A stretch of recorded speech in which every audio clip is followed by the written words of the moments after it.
Show. Howard 101.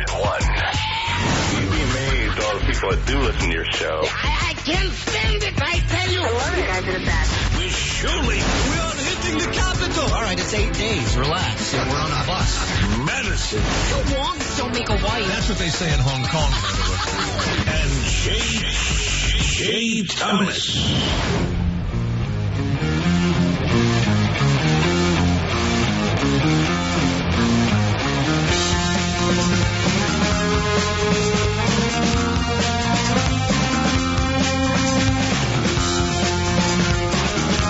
Turn the microphone on, thanks.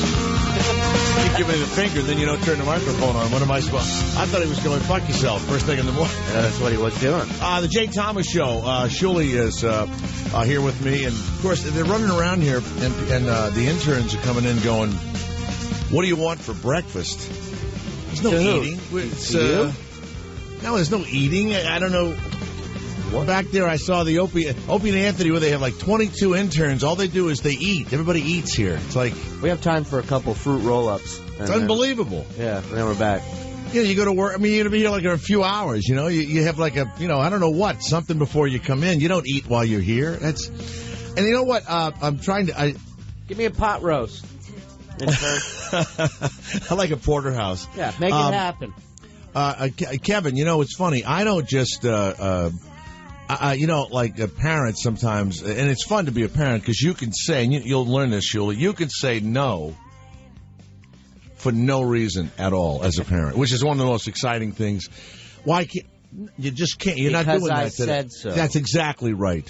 I've heard. And when you have kids of your own, you'll know why I'm saying no, right? Right. So they were asking everybody what they wanted to eat, and Kevin is here. He's young. He's learning. One day when he writes a book, he'll say, "I remember those early days." Remember this is going to be the turn of a century at some point. Right? Everyone in this room will have a book years from now. At some point, yes. Yes. And you'll talk about the good old days. Sure. In '10, those kind of things, right? Sure. So, do you remember why I said you shouldn't eat in the morning, Kevin? Yeah, because it makes you tired. No, and the blood rushes to your stomach instead of your brain. There you go. I was going to say cramp up like swimming. No, you're thinking. You're trying to think of inventive things. Well, then why do they say breakfast is the most important meal of the day? It is not when you're working, though. You don't have it while you're working. What if that's the only time you can have it? There's not. You get up earlier. What if you get up and your main goal is to get out of the house as soon as possible? You don't want to spend any more time there. No, you eat, and then the blood goes to your stomach, and it a lot, gets the bile. I don't want to go into the science of it because it's too complicated for the average person. But there's a tremendous science to it, and it's really way too early to start. There are hormones and there's all sorts of stuff down there. Sure. That I wouldn't want to go into. I could, but it would be very boring. I mispronounced something yesterday, didn't I, Garrett? It's the hormone that Tiger Woods gets. All of us get this. Nora Ephron. That's all I think. It sounds like Nora Ephron. It's neopriophene, right? It's when you get angry. Mm-hmm. It rushes the blood to your muscles, and that's what makes Don't make me neopriophene. You won't like me when I'm neopriophene. Right, but it takes the blood away from your brain, so. They say Tiger Woods used to play and he was mad all the time, right? Wow. And so he would be angry and his muscles would, but it would take the blood away from his brain, and that's why he made so many bad decisions. I read that yesterday, why he made bad decisions. He was also thinking with the wrong muscle. Exactly, all of that. So when you eat in the morning, the blood goes to your stomach. It would be like if you tried to have sex and work at the same time. The blood goes to your penis. Right. You could not have sex and work at the same time. Even porn stars, you notice? They stop acting. They cramp up real quick. As soon as the sex begins. They do. All right. Garrett's the loudest phone screener ever. Hello, yeah. What is it? It's like he's on the phone right next to you. Hey, welcome to the show. What do you want to talk to Jay about? Did you see the guy yesterday that had got the airplane? flew behind Tiger, and it said, "You must be into Buddhism." Yeah. Now, I thought that was Money a fake, well spent. I thought that was a fake picture, but I was told that was absolutely true. Has any name come up, Garrett or Kevin? We got to meet these people. Sir Richard Branson, I believe. Is his No, name. it's a little Piper Club. It's like a. It's not a big Virgin Airlines shit. Hello, Tiger. I knew this gay skywriter once. Guy, I don't know how I knew a gay skywriter. La But la la. you know la, what? Do you remember when they used to write things in the sky?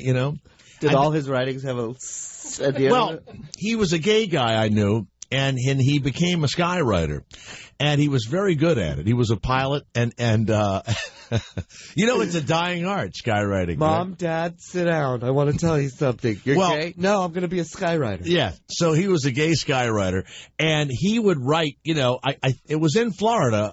It seems like at the beach, spring break and all that. They would write stuff. Sure. It would say stupid stuff like free beer at the Hilton tonight. Happy ending, room 20. All of that stuff. Every now and again, he would misspell something. And he would fly and go behind clouds and write shit. Yeah, that's a true story. So, Garrett, is this the right, are we on the right telephone thing? Do you have any idea what you're doing? It's unbelievable. I guess you might need some breakfast. You're not thinking properly. Let me call IT. Hi, IT. I don't Can know. you come down here, please? Before the show is over, we will have a really bubbly woman on who is the executive chancellor, Shuli, of Oaksterdam University. I have a shirt from Oaksterdam. I did a show out in Oakland, and somebody from there came and gave me a shirt. I'm a proud Oaksterdam member. It provides quality training. Fuck yeah, it does. For the cannabis industry. Mm-hmm. And they take themselves incredibly seriously. And she demanded a pre-interview. And so you pre-interviewed her, right? I did, yeah. I did. Was she bubbly? Very bubbly. Very bubbly. I would love to hear the pre-interview. Yeah, as a segment. You didn't record that, did you? The pre. I did not. No. We've never done a pre-interview. No one's ever demanded I know, that. right? So now pre-interviewed her. By the time they realize they should have asked for one, it's too late. What would you learn? I mean, we'll ask her this, but Yeah. what would you imagine you would learn? Jay, I just talked to her. She has wings. No, I mean, they're making it out like they're calling it medicine. They have educational seminars. There's they use the word initiative a lot. They use the word cannabis. They don't say, pot. I don't know if marijuana is even used in here, right? Technically, I think they call it Mary Jane. It is dope. It is reefer. It is. It is to smoke and to get high and to pretend It helps people. To pretend it's all this other. Listen, morphine is given in hospitals also. Yeah. Do you see any? Why don't we legalize morphine? Community College. Exactly. You go there to learn how to shoot up. Yeah, it wouldn't be a full university. But she's really fine, by the way. And Not bad at all. I hella heart Oaksterdam. What is a hella heart? What does that mean? I hella love Amsterdam. Hella heart. What does Hella. that mean? Hella is like like hella. It's like slang for hella. I hella heart Amsterdam? Yeah. I don't know. Before we go any You're further. so square, man. Yeah. Before we go any further, I am so upset by this, the riots that they're having in this country that's called No Vowels in the Name of the Country Stand. It's called Bob Levy's news story. That's how it's pronounced right there. I have him pronounce the name of the country again, please. How is it pronounced?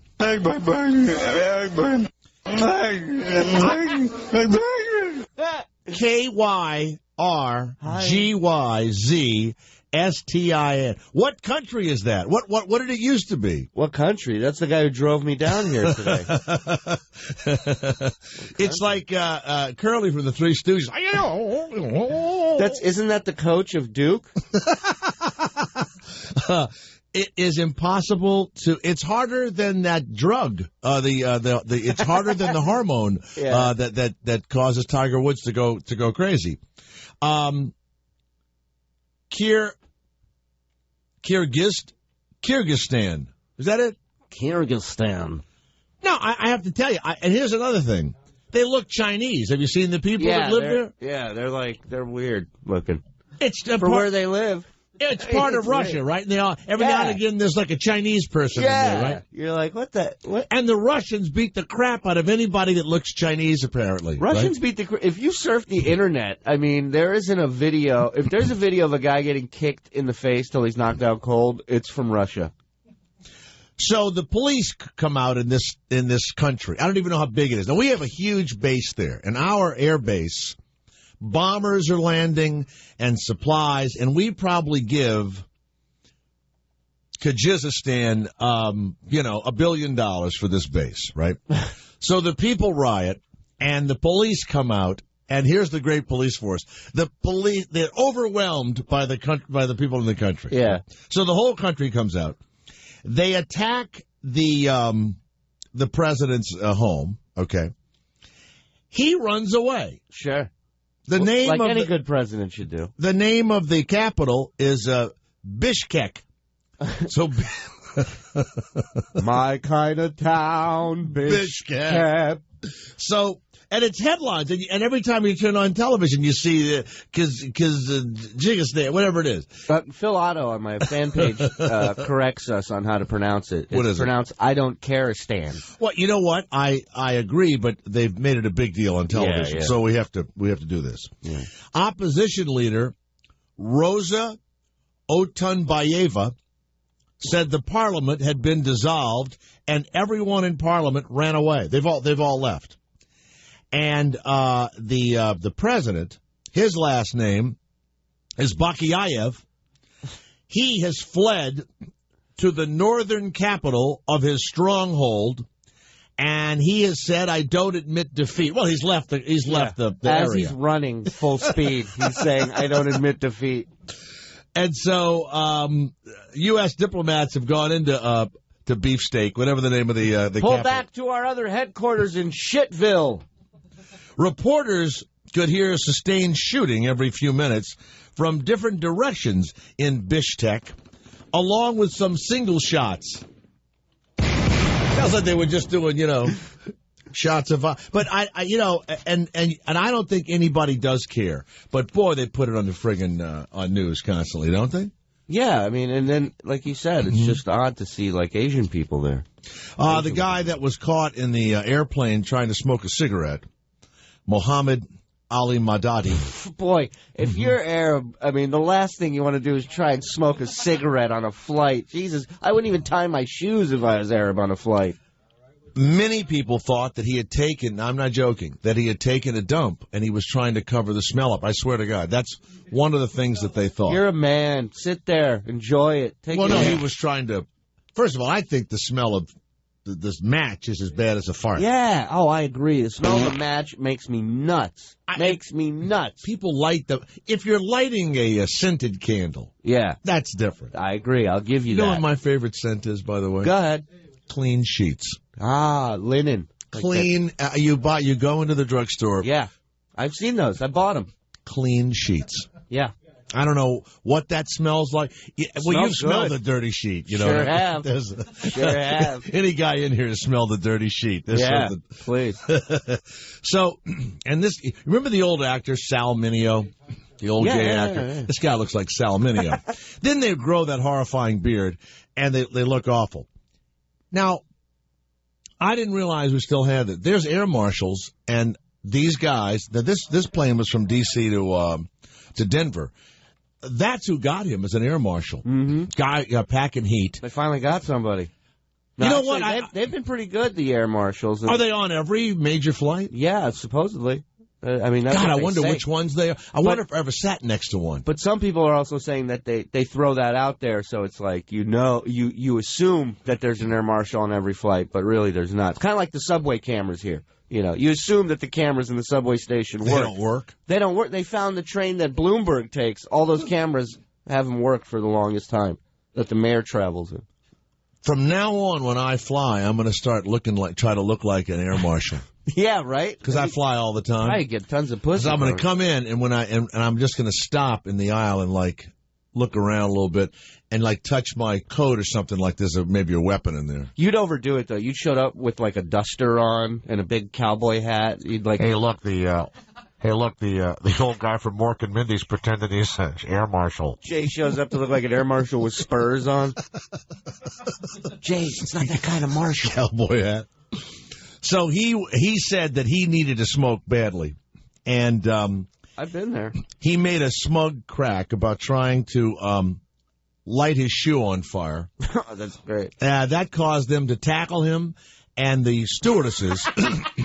I had paid so much money to see that. They video. tackled Like, him. hey, it's not like I'm lighting my shoe on fire. Oh my God! He just gets tackled from behind. You're exactly correct. He hadn't even gotten shoe on fire out of his mouth. And do you know... There's certain key words there, people. If there's word shoe and you're on a plane, that's it. You're getting tackled. They tackle him, and apparently the stewardesses have plastic handcuffs in the airplane. And they handcuff him, and they tape him to a seat. Do you know that's how they tape you to a seat?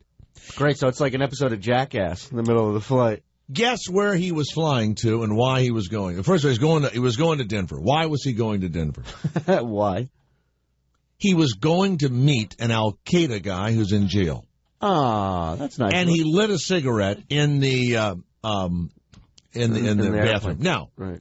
They took all of his clothes. You know this? That's great. They stripped him down. Well, you could thank the underwear bomber for that. They stripped him down to his underwear, and they are checking his clothes for, I don't know what, right. Bomb stuff. But, and, throw him out.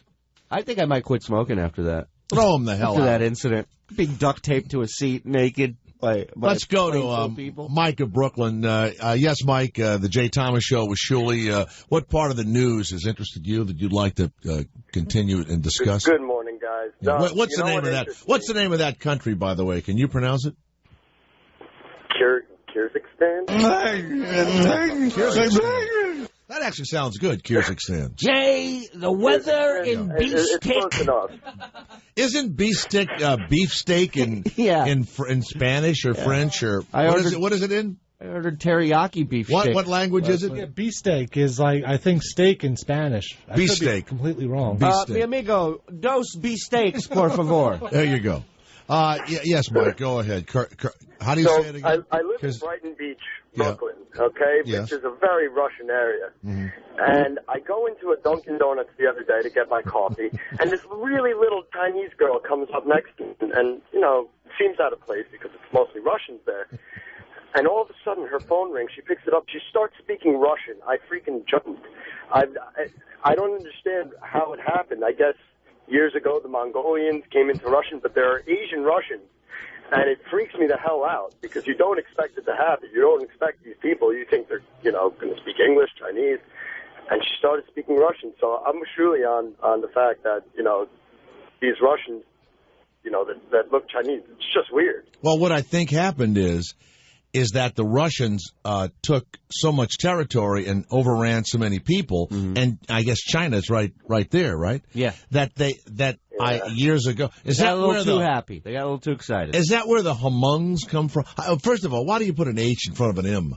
Why do they do this? Humung. Is it humung? Is that it? Humung? My favorite humung story is in Wisconsin. There's a bunch of humungs. And this humung guy is, it's just funny, isn't it? These two humungs are walking down the street. Two humungs walking to a bar. A Jew, a Catholic, and a humung come in. And so this humung guy is a hunter. And they're all in these deer stands in Wisconsin. This happened, I would say, 4 or 5 years ago when I first got here. And so some other hunters come into the woods. And when guys are hunting, I don't know that they own the land that they're hunting or they lease it or whatever, but they're kind of territorial about their deer hunting, right? Right. They pee in certain trees to mark their spots. No, I don't know if they do that. But so the humung guy just gets in a deer stand, right? These Wisconsin guys come, and they see the Asian guy up in the deer stand, and they go, that's our deer stand, right? So they get in a big argument. And apparently they said stuff to him like, you nip bastard, you chink, you whatever. Right. He plugs one of them. Do you know this story? No. He plugs one of them. And the other guys start to run. He jumps out of the deer stand, chases them all down, and kills them. Wow. Every one of them. Wow. Didn't see a deer the whole day. That's the worst part of the story. Well, he had hunter urine Big on Russian him. or something? I don't know what he was doing. And he went to jail for life, and he said, and now the guy that lived said, we did nothing. Right. We did nothing. We were minding our own business. And out of nowhere, a zipper head just attacked us. We looked up, and there was a Slopey in our, Next thing you know, Jackie Chan jumps out of the tree stand. There was a slant eye trying to get our deer. I don't know what he got upset at. There you go. 4 hunters turned into Rickles in the middle of the woods. Hey, what's your name? What I like is, I've only been hunting one time where I was confronted with a guy. We were hunting on a guy's land. I would never get in an argument.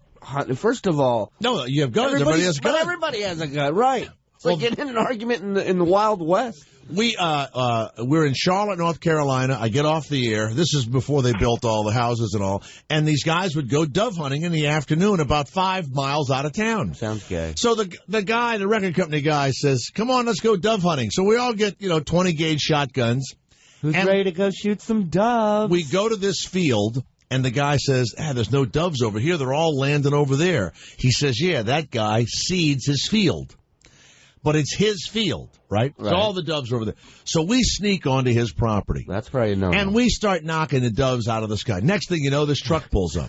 Hey, what the hell do you think you're doing? And he starts cursing us, 3 of us with guns. So I said to him, you know what? If I were you, I wouldn't be cursing us when we have guns. And he did like in a movie. He went, and he got in the truck and he left. Like that. Like you just reminded him what was in your hand. We could have killed him.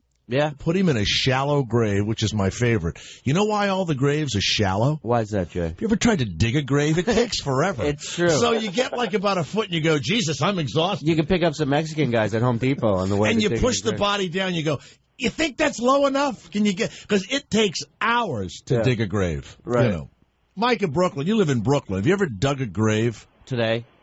No, I can't. I haven't dug a grave, no. But I can in the imagine movies. Al Pacino or De Niro, they dig a grave and it's like in 2 seconds. In The Sopranos, they were always digging a grave. No blisters on their hands. Nothing. No gloves. They had deep nothing. enough for the guy's head to go under. That's all.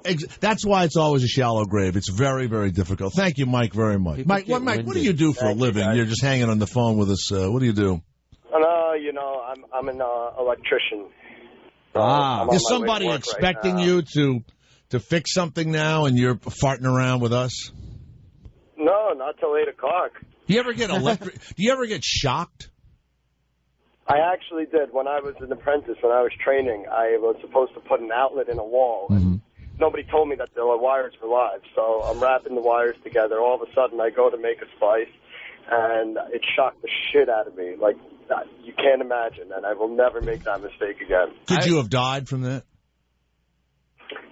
Not from that. No, I mean, I don't like being shocked. So I don't even like the little things that people put in their hands and they shock. Well, I worked as an apprentice for electrical contractor in L.A. for a little while. Really? Yes, I did. Really? And this guy, I don't know if there's a lot of electrical guys like him, but he's the type of guy where he's been doing it 30 years. Yeah. And when he talks to you, he talks to you as if you've been doing it 30 years, so you should know all the information that you know. So we're doing this we're doing this rewire for a Porsche dealership, right? And it's like real thick gauge, heavy duty shit, and it's dangerous. So he calls me on the radio, and he goes, "Shuli, take that wire and run it up, over, and across."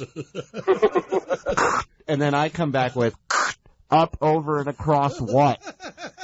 So he goes, "Run it up the side of the building, over the roof, and across, and then back down." And he says, "And when you bring it back down, stick it in the third hole from the left in this big box, right?" And I go, "Okay." As I'm bringing it across, I start bringing it up. Then he calls me, "Julie, it's the second hole, not the third." I go, "Robert, get your ass over here and do this fucking shit yourself." Oh, man. And this guy was like, he was missing a finger. He had learned by doing it the wrong way first, and what's funny is all of us in not just radio, but in show business in general, we can't do anything. Nothing. And when I hear a person that has a real job, an electrician or a plumber or somebody that lifts something, and none of us can do it. And actors, whenever an actor is in a movie and they go, all right, now you're playing a bricklayer, and the guy goes, what do? Get the brick, right? Get that spade thing,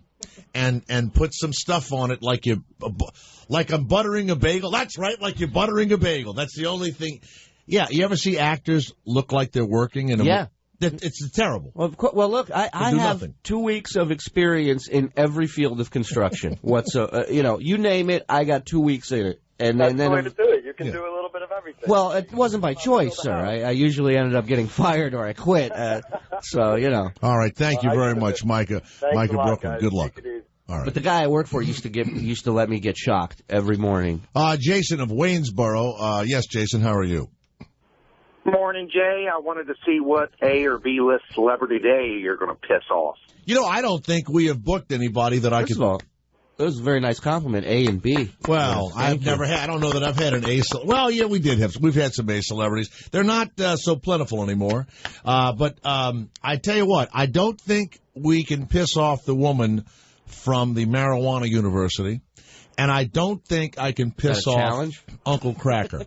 Uncle Cracker's coming on to talk. Nice. My son helped write the CD that he's got out. Call him Uncle Ritz, I bet he But he's with Kid Rock, right? Yeah. Came from the Kid Rock thing. So we need to, maybe we could ask some, I don't think you can insult anybody that knows Kid Rock, can you? You can always ask if he sucked a dick before. Kid Rock or just anyone in general, I think. Why would I ask Uncle Cracker if he sucked a dick? Why would I start with what? That would be so. He's not piss off somebody on Friday. He's not saying open with it. He's just First of all, have it in the set list. Let me tell you what we did yesterday. I sat with Garrett almost like a therapeutic thing. Garrett, get to a microphone. Do you remember the therapy we had yesterday? The session? We're sitting quietly. It's after the afternoon show. And I said, we're doing the Friday morning show again. And I go, that Eddie Izzard thing. I said, was it me? Was it me? And what did you say, Gary? What did you say? We had a heart-to-heart. Corelli on yesterday, right? Pete Corielli. Oh, really? Too. Yeah. Pete Corielli. What happened with Pete? He was fine. He was great. Oh, He came in, said hi. And I said, look, this guy Pete, what's his name again? Corielli. See, he's not very famous. I don't know his name. But Pete Corielli was very funny. And he's hilarious. I said, look at that. He was funny. He was glib. We have the comics on. He's a comic. Bobby Slayton comes on, all this. The Eddie Izzard guy. And I turned to Garrett. We're sitting quiet, right? And I said, "Was that me?" I asked him if he wore his mother's clothing after she died. Give it to him straight, Garrett. And he's a transsexual. And what did you say to me, Garrett? I completely forget. You forget what you said to me? I said you said it wasn't my fault. Oh yeah, it wasn't. Even Pete said that. Pete didn't even hear it. He said, "You know what? It wasn't your fault." That's a great build-up. He hates foreign comics. He hates foreign comics. Because they come here and steal his jobs. Yeah, and he was once going to be on the Letterman show, and Ricky Gervais went too long. And I said, I hate him too. Those are the immigrants I want to throw out of this country. Then I back Corielli all the way. We had Caroline Kennedy on years ago, and she hated me also, one-word answers. She wrote a poetry book. And she was trying to sell it to men. And I said, I don't know that men read And you're 100% right for saying that. She said, yes, they do. I said, when your dad, JFK, read poetry to you, did he ever do voices? And I thought maybe she'd be funny and, well, there I am. Imitate her dad or something. Sure. Nothing. Right. Or even a heartwarming story about a story he told nothing. her. Nothing. She left you out to dry. Then Kevin Bacon loses $10 million to Bernie Madoff. And I say simply, as if he's the only one who lost money to Madoff. What was that like, I say? Right. I don't want to talk about it. Right. Interview's over. Garrett said to me, none of those. Those are all good questions, you said. Yeah. All good questions. You never once went in there trying to rile anything up. Thank you. Well, of course he's going to say that. You're right here. So, Jason, I don't piss people off. I ask real questions. You know what? Let me tell you, a real interviewer. Do we have Larry King ready to go? We do. Let me tell you something. People say to me, where do you get your interview style from? I'm going to play you something right now, Jason, for you right now. This is Larry King, and he is interviewing a woman who was brutally raped, okay?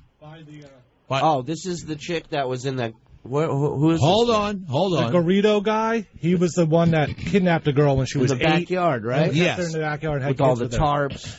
And this is another victim while he had the girl. That's right. This is another one of his victims. And this, when people say, who do you look to? Right. I say, I look to Larry King. Play the interview right now. And so, I did. Why did you let him in the car? I don't know. It was the worst decision I've ever made. No, you got to start it from the beginning. No, you got to. No, that's too. It's 5 minutes. I don't care what it is. That's in the middle of the thing. All right. It was going to get right to it. I wanted a little more of a lead-in of this. You can back it up. Excuse me, Jason. I need you. Jason, are you listening to this? I'm still here. Yeah, you're still there. When he got How old were you when he grabbed you? 25. Where were you? What happened? Here we go. I was on my way to my boyfriend's house with dinner in my car. He asked me to stop at a grocery store and Where pick up was some, this? In South Lake Tahoe. And he asked me to stop at a grocery store and pick up some coffee. And so Your I did. boyfriend. Mm-hmm. And I did. And as I came out of the grocery store and got in my car, Philip knocked on my window and said, I can't seem to get my car to start. It's cold. Do you think you could give me a ride? Which way are you going? Been right and of lately? course he was going to go any which way I was going. And so I did. Why did you let him in the car? I don't know. It was the worst decision I've ever made, I think. It truly was. What happened when he got in? When he got in, I filled his hands with a lot of food that they had in the front seat anyway. I tried to engage him in... He was holding your food? He was. I tried to engage him in small conversation on the trip. I tried to stay on the main street, and when I got ready to turn, he said, well, where I'm staying is right up the road here. And it was again on another main street that I turned. So I took him a little further up, and then he said, well, it's just around this corner. And so I said, well, okay. And I just turned around the corner and pulled over, and he slammed my head into the steering wheel and pulled out handcuffs. He took my keys out, threw them on the floor, and pulled out handcuffs and handcuffed me and said, I just want a piece of ass. If you be good, you won't get hurt. What did he do with the food? All right. Oh, He get put it out on the of floor, here. I guess. Larry, I don't know. I are was you? All right, now Did you're you in hear a car. that, Your Jason? hand- What did he How do with that? The brutal rape. What did he do with What the did he food? do with your perishables? What the fuck is wrong What with did he him? do with the food? Did you get to eat your chalupa? And how was the ass that he got? Tell me about it. Here's another thing about that interview, beside that. Why does she call the rapist Philip? Yeah. It's like a guy she knew, right? All right. You know, I let Philip in the car. So, Larry Jason, is when out you of his listen mind. today, I want you to realize that I've got Larry King in my head when I'm doing an interview. Did your airbag deploy when he slammed your face in the steering wheel? All right, Shuli is here. It's the Jay Thomas Show, and we'll continue talking to you. And it's coming up next, audio, video on the radio. C is wrong. C is wrong. Here are the thrill seekers. Oh, my God. Julie Madison and Jay Thomas. The Jay Thomas Show. Howard 101.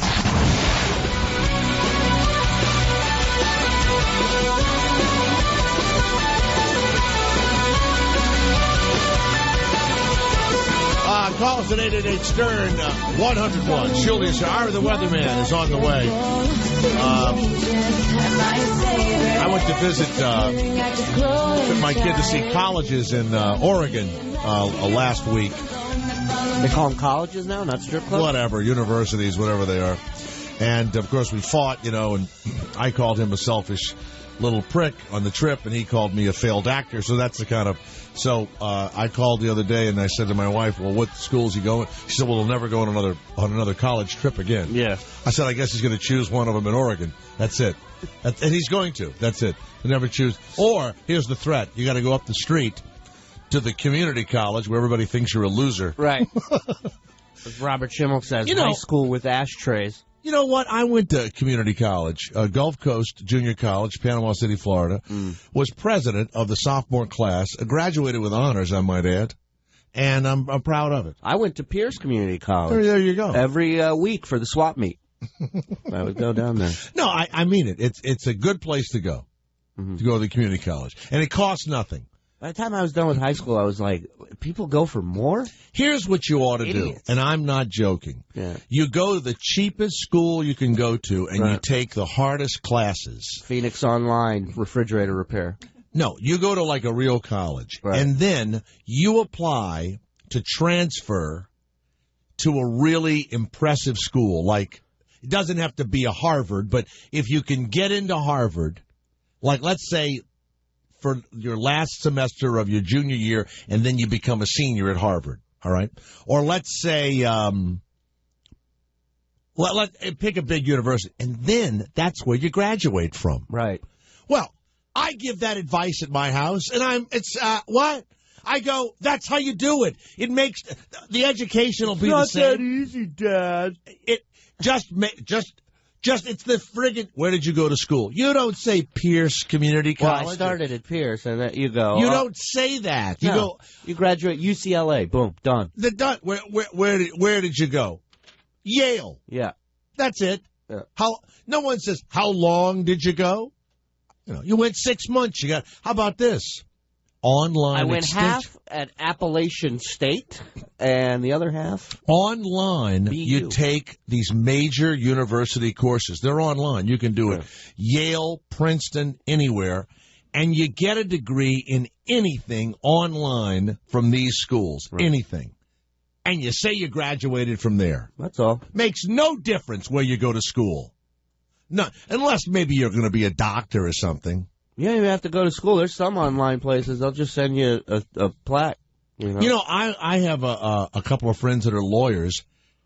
One of them went to Southwest Law School in California. You should be fired right now. No, but think about it. Right. I no one ever asked, and so I know that he went to Southwest Law School. There's another one.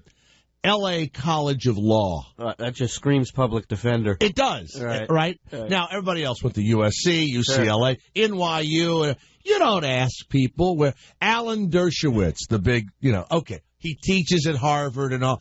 Maybe he didn't go to Harvard. Yeah. You ever think of that? I think about it all the time. He might have gone to the Connecticut School of Law and Broadcasting. That's what he should have done. All right, where was I? Let's go to Mike of Chicago. Yes, Mike, it's Jay Thomas with Shuley. How are you? Yes, Mike. Hey, good morning. How you guys doing? Good, thank you. Hey, I got a question for you. What was your weirdest appearance that you've ever done at like a public function? And that goes for both of you because I've seen Shuley, and also don't forget Shuley, and in a couple weeks going to be in Chicago and Morgan.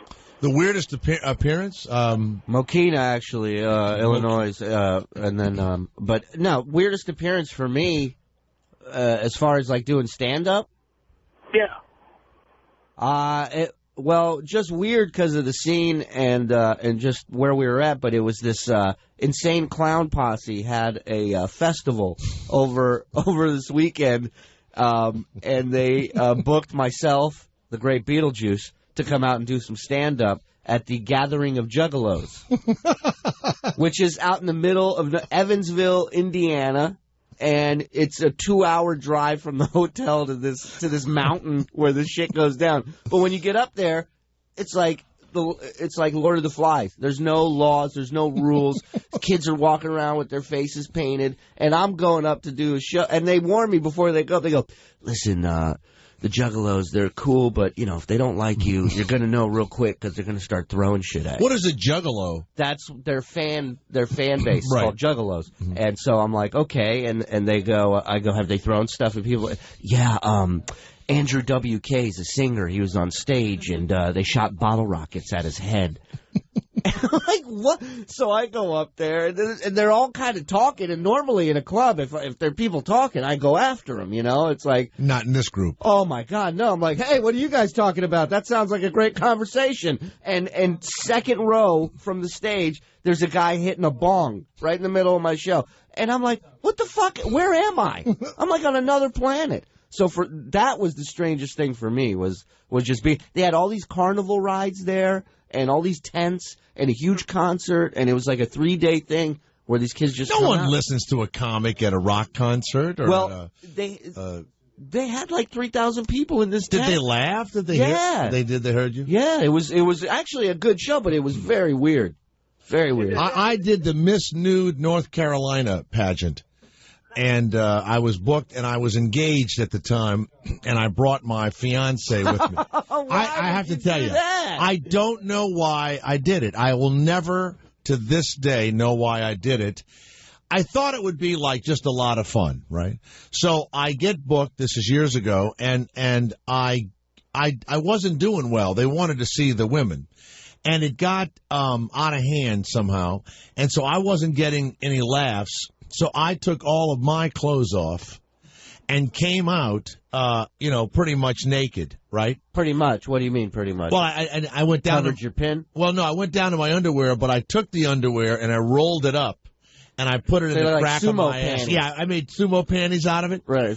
And it, of course, got a big laugh. When I finally got off the stage and went around, my your wedding ring was on the table. My wedding ring, the engagement ring was on the table next to like a rum and coke.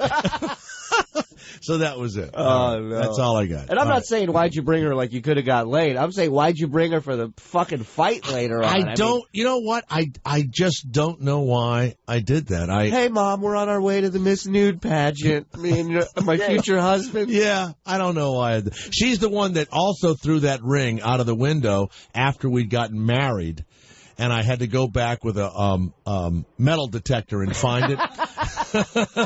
So she hums it out. We get married in South Carolina. We're driving back home. We get in a big fight. She takes the ring and she hums it out of the window. And I went, "Oh my God! Oh my God!" So I stopped the car. How much was that ring? $1,500. Right.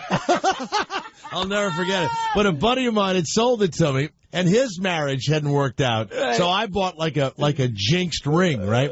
So she throws it out of the window, and she had a kid. Uh-huh. I go home, I'm screaming and yelling, and he had like a little metal detector, for the beach. Right. So I get it out of the garage, and I drive back to where I think the ring might be, and I'm, in this bush, and a guy comes out in his robe and goes, "Is that Jay Thomas there with a metal detector?" With a Fisher-Price metal detector? And, I found it. I found the damn great. thing. Yes. So that's it. All right, Mike in Chicago. Thank you. Thank you very much. You found the ring and $7 That's in change. it. That's it. Of course, as you know, Michelle Obama has been battling childhood obesity. Michelle, welcome to the Jay Thomas Show. How are you? Hi, baby. How are you? I'm doing fine. Thank you. If Barack keeps smoking on Air Force One, I'm going to dig a shallow grave. That motherfucker, I'll tell you right now. Mm-hmm. You know what? I can feel when they're not going to be any good. It's early morning. You haven't had breakfast. Someone stumbled out of the blocks. No, I had Stacey Ross. My brain isn't working right now. You know what? You don't even sound female. Maybe you ate where you work. Maybe that's what messed you up. You don't even sound. You sound like a man imitating someone. That's horrible. It's early in the morning. That's her morning voice. All right, try one more line. All right, well, I'm working with this organization called Let's Move for childhood obesity. Right. I wanted to call it Let's Move You Little Fat Bastards, but, they weren't going to do that, I mean, gee, really, some of these kids in America today are so fat they have to wake up in sections. What the hell happened? I don't know. What happened? I met a girl today that made Gabby Sidibe look like Callista Flockhart. I asked her on Halloween, does she say trick or gravy? Trick so boys and girls, they lose weight differently, so this is what I suggest. The little girls in America, they got to eat a well-balanced meal and then shove their finger down their throat. Michelle Obama, be careful not to get a paper cut on that truly tasteless joke book you're leafing through right now. All right. And for the boys, just become altar boys. Those priests will run that fat right off your ass. That's true. All right. I agree with that. Celebrity voices impersonated. Thank you. That's Michelle Obama. Certainly that was not the president's. That was Michelle Obama. She was a tranny driving down a road. I just knew it before I even went to it. I thought, well, it's early. Well, no one will hear it. Yes, David of Baltimore. How are you, David of Baltimore? Yes, sir. Yeah, Jay. Yeah. Yeah? I'm here, yes. You know what? I can't leave, so I'm here. By the way, if I could leave and they would still pay me the same amount of money, I'd be in bed right now. I'd be out cold. Yeah. You know what? I'd be probably just sitting down to breakfast. Yeah. Listen, you got Sure. such a great show. Really? Everybody on there is good. Everybody, they're just Shuli is here. We got two of us. Shuli's good. Conover's good. But Madison sucks. You don't like her. Oh, she's really bad because for the main reason is she's dumb. I can remember when you had the Brangelina guy on. She went on his ass again, and you don't know them, you don't know them, you don't know what they think. Then 2 minutes later, she said, "I know personally that Michael Jordan ran around on his wife." Now, how would she know that personally? Well, we all know that. Everybody knows that. What Now, David, hold it. You don't like women in general, though, do you? Oh, no, I love women. No, you don't. I've been married 23 years. That's why you don't like women. You've been married 23 years. No. Jay, she's just stupid. She didn't know what... Well, that's why she's on the show. That's why we have her on. Hold it, David. That's the bit. I got news for you. No one in this room is a member of Mensa. Yeah. David, she's not here because she's pregnant, and she'll be back as soon as she plops that kid out. Okay? Turn her mic back a little bit. Turn her mic down a little bit. You hear that, Kevin? When she comes back, turn the mic down. Listen, we already did you a favor by knocking her up, all right? Yeah, we already got somebody in the building to bang her. Okay? That cost us $4 large. By the way, think about that poor bastard's life from here on in. You have to school her a little bit. She didn't know what in clover was. She said, "In clover? What does that mean?" Then the one God, I'm so mad. Somebody in a pile. She said, "In a pile? What's in a pile?" I mean, she's so dumb.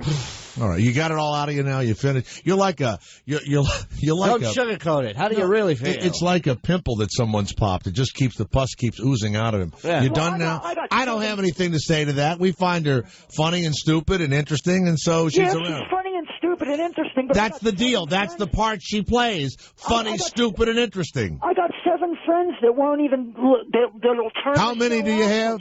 There's you 7. Picture him with a clipboard. That's an interesting number. Jerry, are you in today? No? All right. All right, David, you feel better now? You're I feel a lot better. Oh, well, good. There, that's what we're here for. Keep her mic back. All right, thank you very much. God damn. Mike, Nebraska. Hey, Mike. Jay Thomas here. Shuli is here. Yes, sir. And the president, or whatever she is, the dean of the Oaksterdam University, and it's a university that provides quality training, Shuli, for the cannabis industry. Yeah, there you go. So if you want to get a degree, there you go. There's a degree you can get. Degree. Some sort of degree. Professor in that fucking... Yes, sir. Go ahead. Morning. You bring up Larry King. He's interviewing Chelsea Handler the other day, and he's talking to her about Ted Harbor and this and that and her boyfriend, and then he just goes, "So are you good in bed?" You know what I think's happening? It was the creepiest thing. It was so creepy. You know what I think is happening to him? His ratings are really getting worse than ever. Right. And I really think that he's trying to be edgy or something, and he doesn't know how to do it. And he's like 85, right? It was creepy. It's really time for him to move along. I mean, it's over for him. I want to give a shout out to all the chinks that are watching me. And, he asked a woman who had been brutally raped, "What did you do with the food?" What did he do with the food? I mean, it's unbelievable. And where did he get the handcuffs? Kevin Bacon, yeah. No one cares that Kevin Bacon lost. Even if he lost all of his money, when your next paycheck's $6 million, we don't care. Is that how people feel? They don't care about when the rich lose their money? Yeah, pretty much. Okay. Like if Shuli lost all of his money, we would care a little bit. You would worry about Shuli. That would take all of 12 seconds for me to lose all my money. All right, thank you. Well, I'm glad we got all of this hatred and anger. I could lose all my money by going to the ATM right now. That's how much money I have. Bill, Akron, Ohio, right? Yes, Bill, how are you? I'm fine, Jay. That guy had it wrong. It's not Madison who sucks. It's Shuli. Oh, you don't like Shuli now. You know what I was going to say? Akron sounds exactly like... Big Andy's Bar and Grill in Milford, PA, where I'm going to be tonight with the Reverend Bob Levy and Beetlejuice. So are you going to go see Shuli perform tonight? At Big Andy's Bar and Grill? Let me ask him a question, though. How does it feel to have to drag a retarded midget around with you to get people to go to your show? Well, you know what? I have to be honest with you, that's no Shuli. way. I was wondering about that, too. Listen, first of all, you're both out of line. That's no way to talk about Bob Levy, okay? I mean, would you have a crowd without Beetlejuice? Would anybody? Yeah, I do shows without Beetlejuice. Really? Absolutely. Really? Absolutely. But this is one of the shows that we scheduled for us to do together. Next time I'm on Letterman, I'm going to take Ira the Weatherman with me. You know? I would. Give 80% of the money to Beetlejuice because he brings in all the crowd. All right, Bill.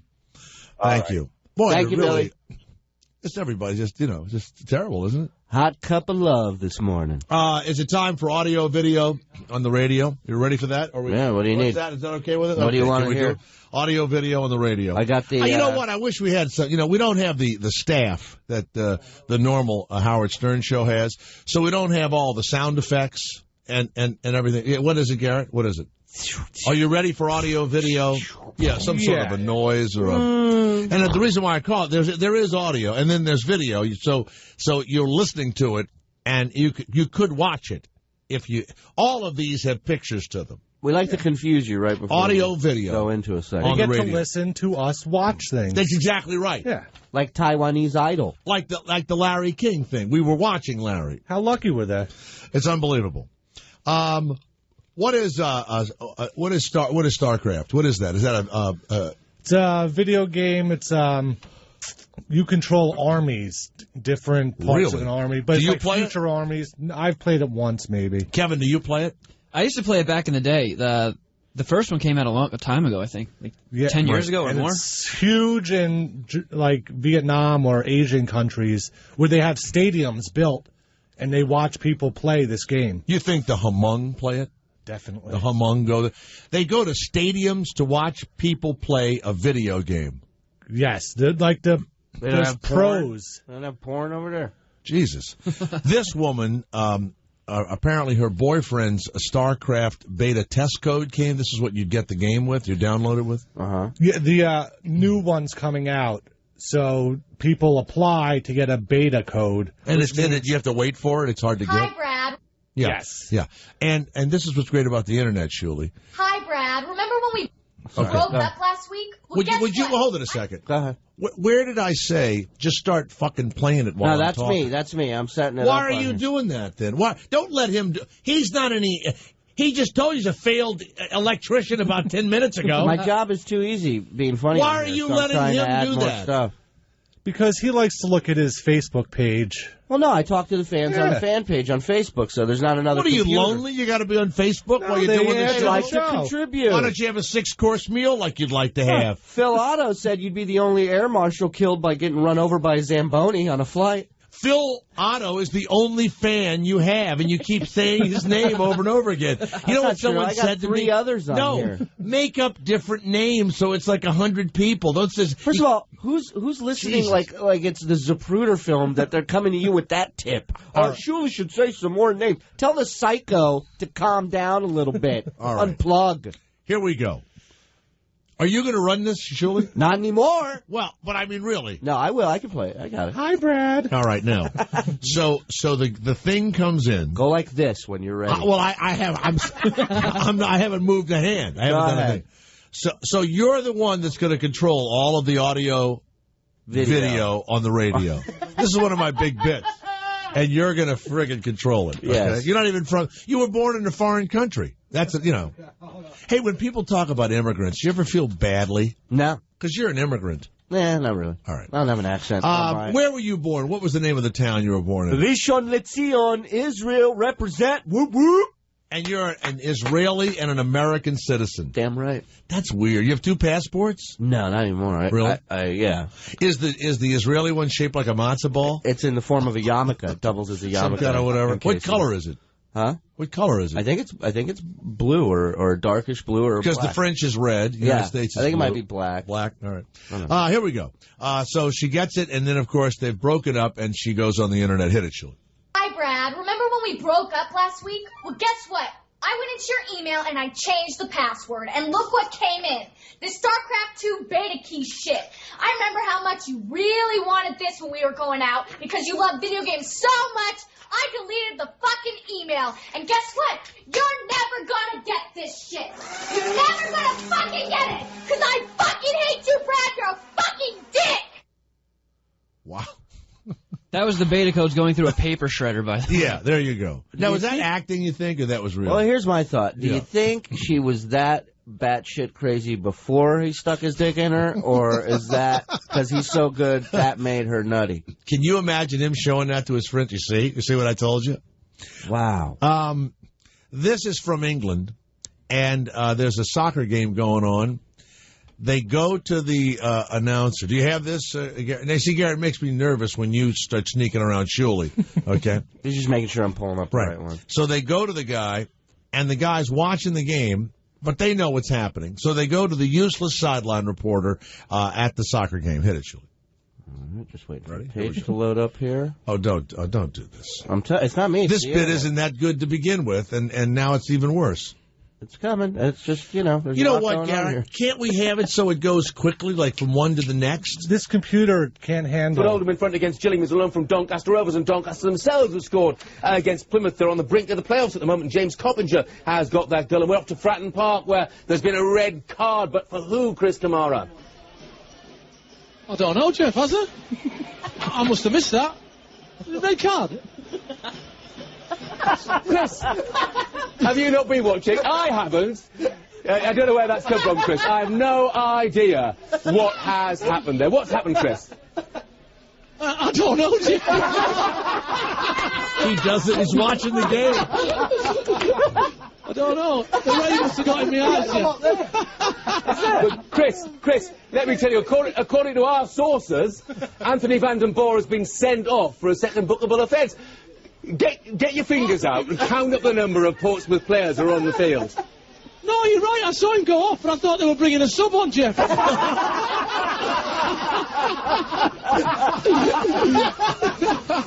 professionalism, McCabbage. It's funny, huh? All right. And they were so relaxed. You know, in the United States, they'd panic, right? Yeah, but that made it great. It was they're funny. all busted. I mean, he was even laughing. As you know, Idol is all over the world. And when I watch one from a foreign country, I find the talent much greater than the people we hear in the United States. Right. Because they speak another language and they sing American classics. This is an Asian guy. And it's a man. And who do you think he looks like? He looks like an Asian Kevin Meaney. The comedian Kevin Meaney. Yeah. He looks like an Asian Kevin Meaney. Or a fat Mo Howard. And is this in China? Do we know what country this is from? Taiwanese Idol. This is Taiwan. This is the island of Taiwan. But you'll hear them speaking Chinese, and then listen to this Asian guy's voice as he sings a Whitney Houston song. 谁能拿下胜利？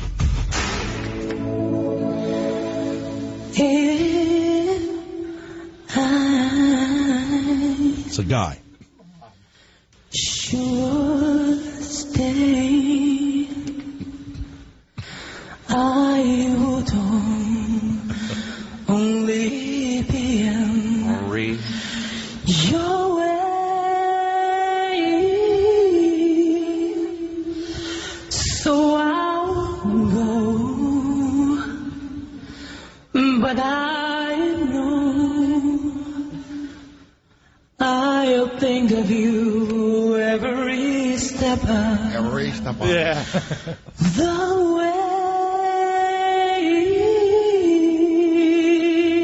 I will always love you. And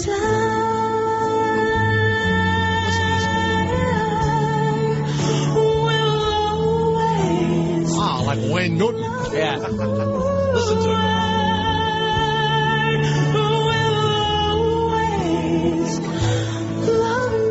Doesn't he sound like Whitney Houston? So much. Bobby Brown just married him. Just hit him. Just hit him.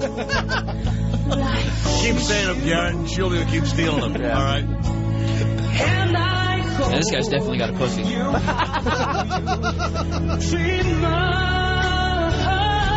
That's amazing. He's going to be the new lead singer of Boston, I heard. Now, he would win in the United States, don't you think? Yeah, just on the haircut alone. Yeah, he's got the old Beatle haircut. He looks like Mo from the Three Stooges if he was allergic to bees or got stung by like a hive. There you go. There's the Asian guy. Does he have another note? Hit another note? There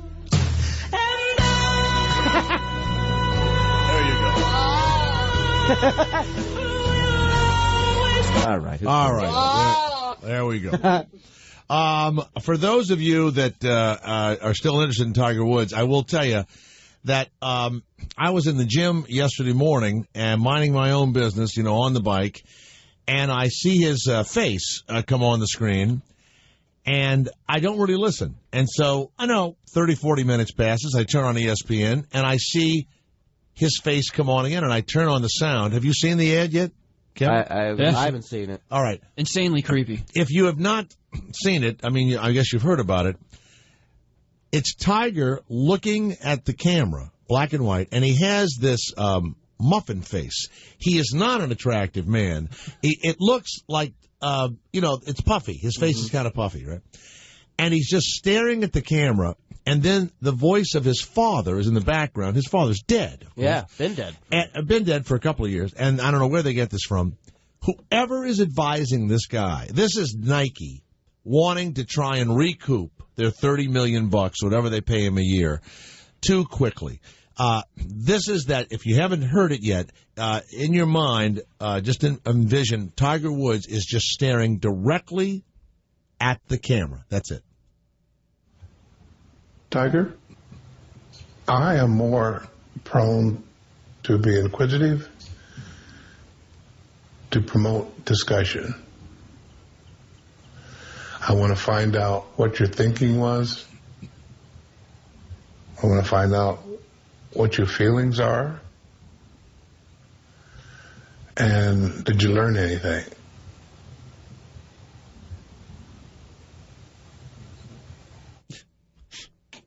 Is that the creepiest thing? Is that the first time you've seen it, Sean? Yeah.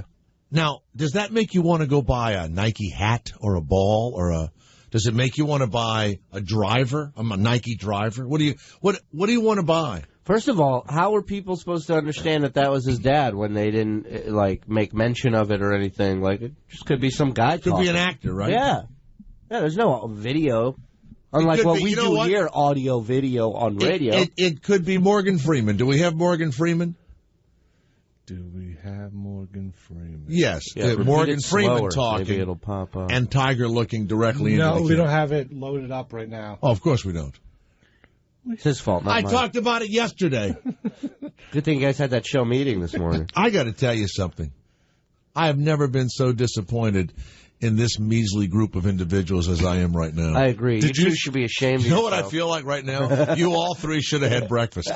We should have ordered breakfast. That bad? Because you have no blood. You have no blood in your brain. Did you see Tiger's post-round interview or whatever? I didn't. I saw him talking. But his it was front all about God. left tooth is a total different color than all the rest of his teeth. Oh, she knocked that tooth completely out.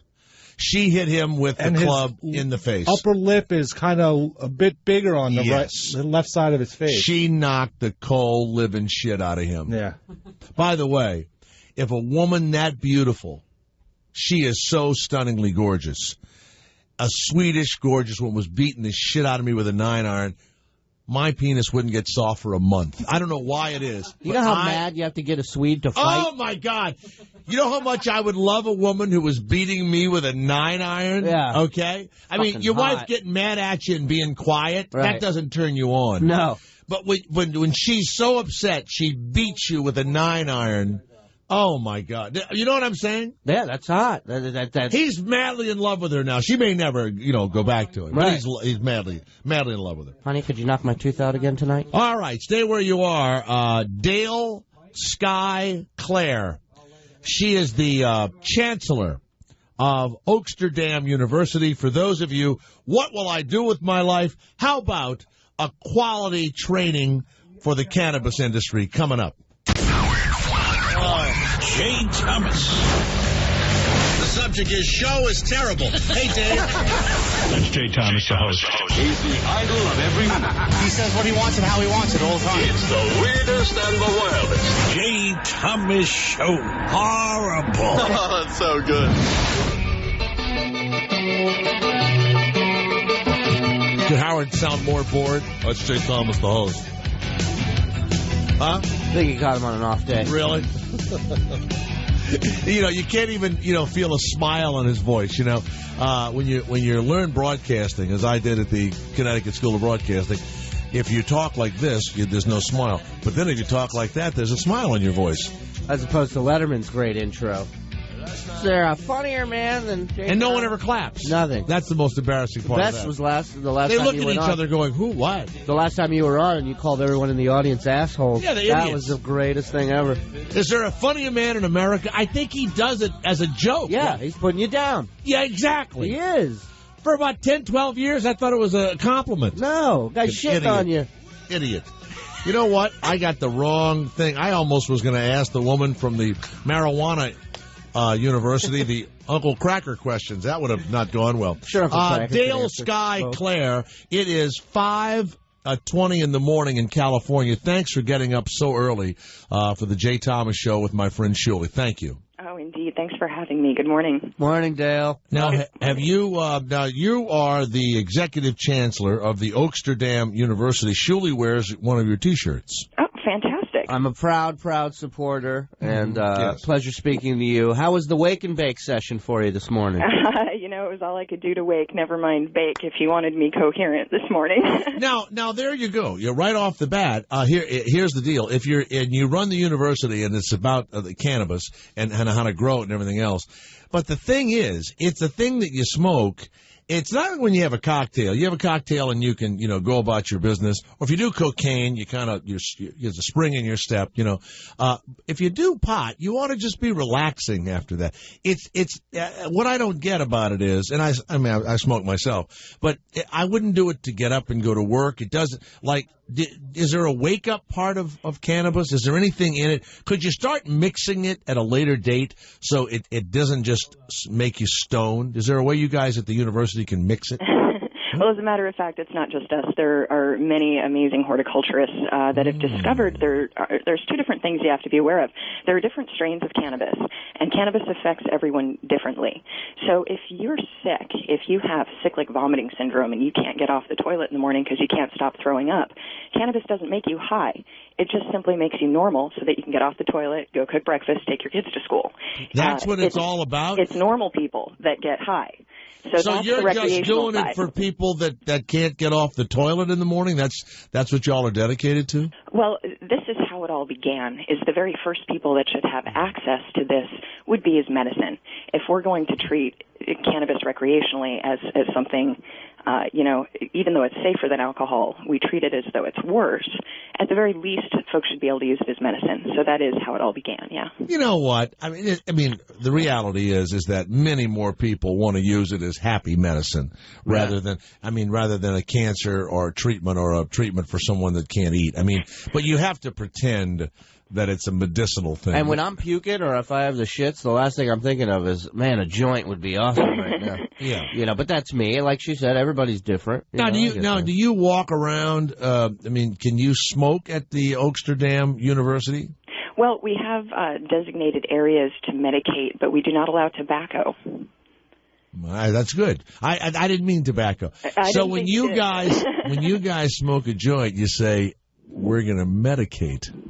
Well, indeed. Anyone that's in California that is smoking legally is a qualified patient. And, you brought up a good point as far as why people most often use cannabis. You don't say quite pot. frankly, You never say pot or marijuana. Not true. You do say pot? Okay. I'll say pot. I don't like using marijuana specifically just because the word is actually a racial epithet used years ago to try to scare Why, does the white marijuana men. mean black person in some language that we don't know? Actually, it was first used around 1908 to describe those crazy, lazy Mexicans and those crazy jazz musicians. That happen to be people Marijuana, of that's color. what it means, crazy, lazy Mexican? It refers to the crazy devil weed, and it was used racially to try to scare people, like, watch your daughters, because they're going to go lay down with people of color to get the crazy weed. And Have you ever slept with a Mexican guy? You ever slept with marijuana? Yeah. So marijuana, what does it mean if you were to I guess the translation of it? What does it mean? What should? Well, the actual plant is cannabis. There's two main forms, cannabis and hemp, that everyone knows. Cannabis is psychoactive. Hemp is not. Hemp is used for clothing and fiber. Unfortunately, hemp is illegal just like cannabis, even though it won't make you high. Now, wait a minute now. I live in Santa Barbara, California most of the year. There's a big hemp store right in the middle, right on State Street. You're telling me Isn't it unfortunate that our farmers can't grow it and our producers can't manufacture it? You can't grow hemp and make a shirt out of it? Come on. We have to import it. And this is part of what tax cannabis is all about. We're trying to control and tax not just cannabis but also hemp, so that our Central Valley farmers can finally grow one of the most valuable cash crops. Well, wait a minute now. What is the difference between hemp and cannabis? They're both the same root species. However, hemp is a non-psychoactive plant. It has less than 1% THC. So you can smoke until the day is long, and all it's going to do is give you a headache. It won't ever make you high. It is, however, it's kind of like the poor man's plant.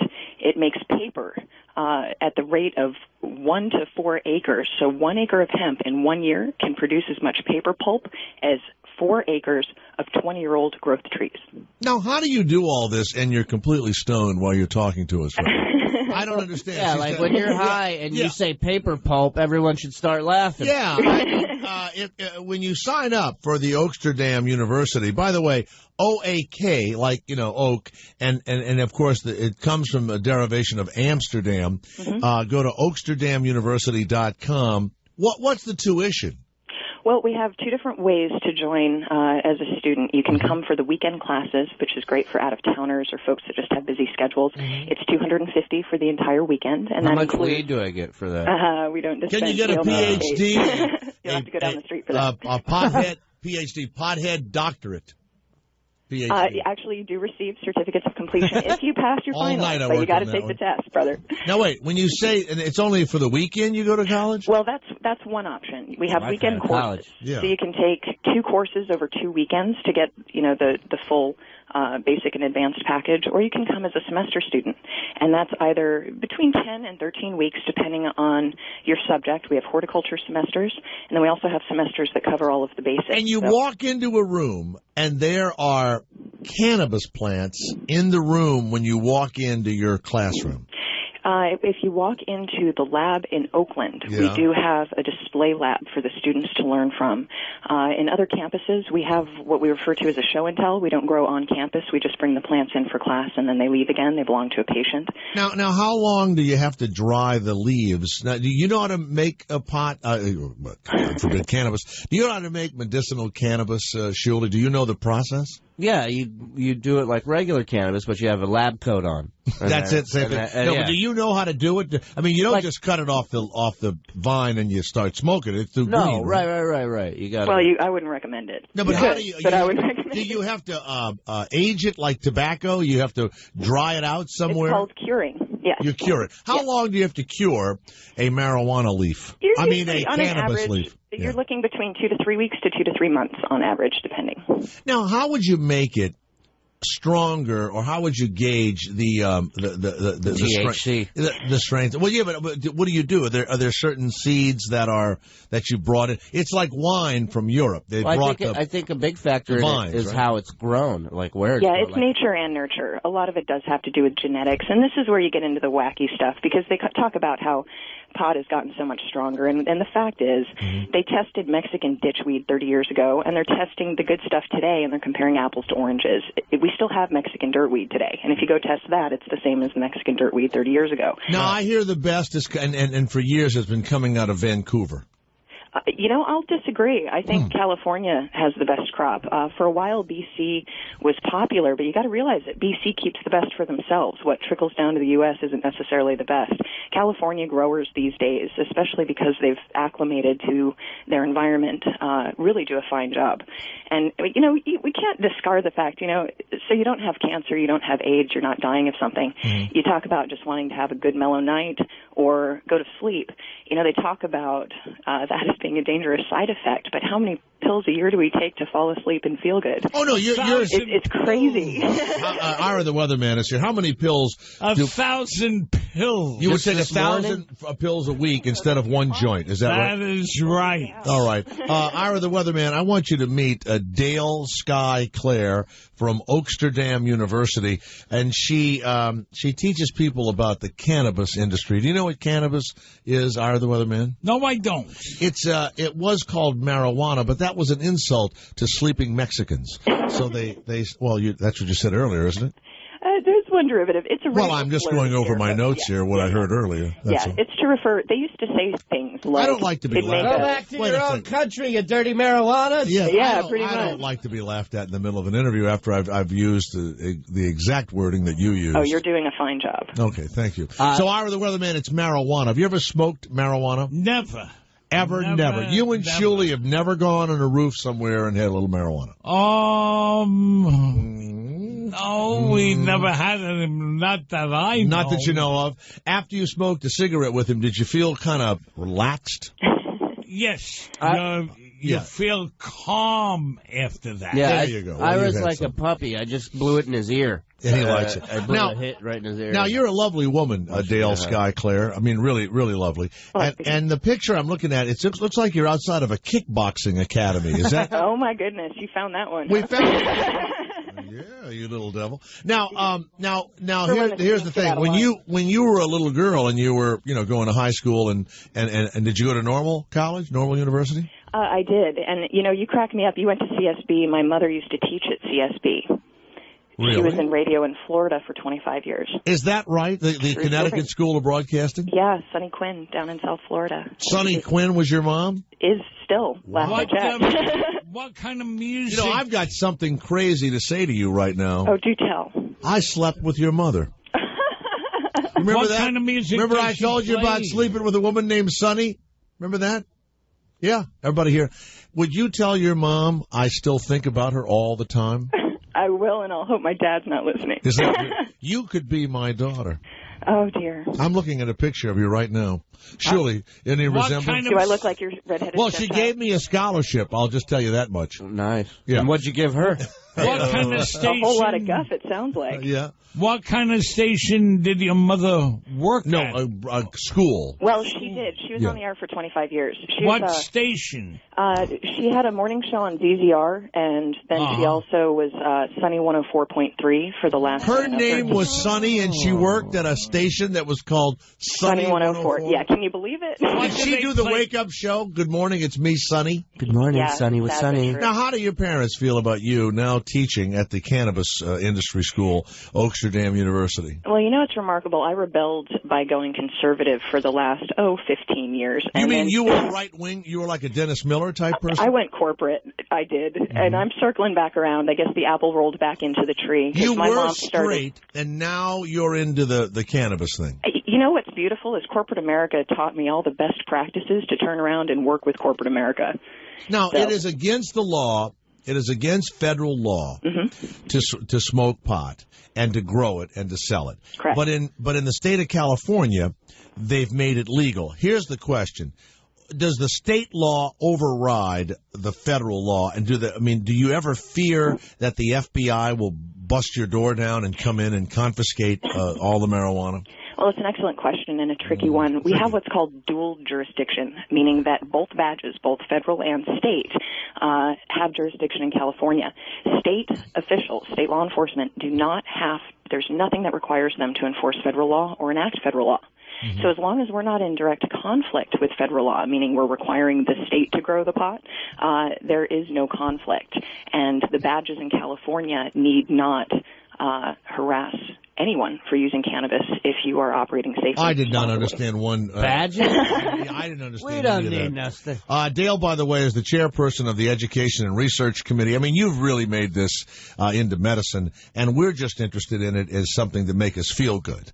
Right. Are you located in an area where you can buy nickel bags? Is it that sort? Is it a nice school? Is it a building? Where it's is? lovely. Yeah, we've got 4 different campuses. So we have 4 campuses, 3 in California.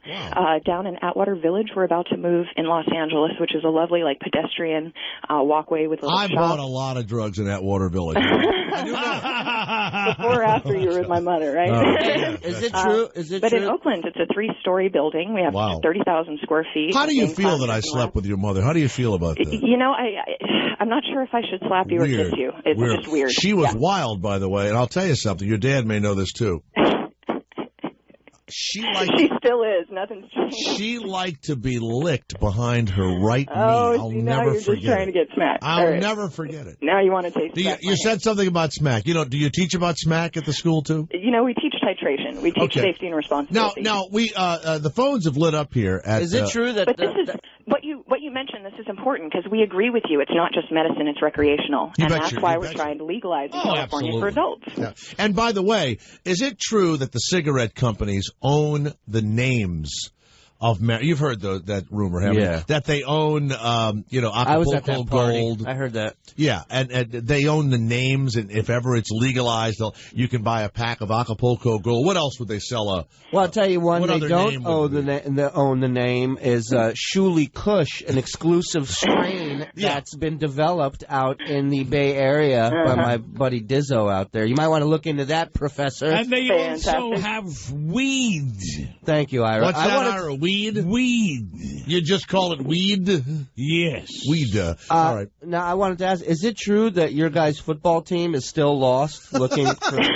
Trying to find the stadium? Yeah. You know, one of my favorite lobbyists, the guy that's going against us for law enforcement, he's a lawyer out here. He gives me guff about that. Not that I teach about cannabis, but that I don't have a football team. Right. I need a fight song, by the way. What sort of assholes are against marijuana? It's unbelievable to me. Is it some right-wing asshole in California? No, in fact, even Fox Business News seems to like us. So Really? at this point, you got to be to the right of Fox. They smoke over there. They do everything over there. They're such liars. They get abortions at Fox. Don't you think some of those They have women an abortion doctor working there 24/7. You think any of the... wouldn't you love to go into Fox and go, everyone who's had an abortion, who's showing their boobs in a red dress on television, raise your hands. How about you know, in our break room, you got a vending machine, and you got another machine, there's a fridge. Same thing in Fox, except there's an abortion doctor in between a couple of the vending machines. There's a coat hanger machine. Right in there. And a sterilization thing. Do you mind if we take a few phone calls? It's amazing how you have caused the phones to absolutely light up at 888-STERN-101. Now, realize this is, the Howard Stern station. I'm not responsible for the types of questions you get. Would you like us to go to break? Would you like to take a couple of hits of a joint? I'm not kidding. I'd like for you to take a couple of hits. Would you? Yeah, I know. We would. Now, listen, I mean this. Could you take a couple of hits and then come back and answer the questions? Because I want to hear the difference between you, and I know you need it medicinally. I want to hear the difference between you straight right now and after you take a couple of hits of some of the medicinal cannabis from the Oaksterdam University. Well, we could try, but the beauty is I'm professional enough you wouldn't notice if I were. I don't believe that. So Kevin, we'll take a break, and when we come back, we will continue the interview, except our guest will be stoned.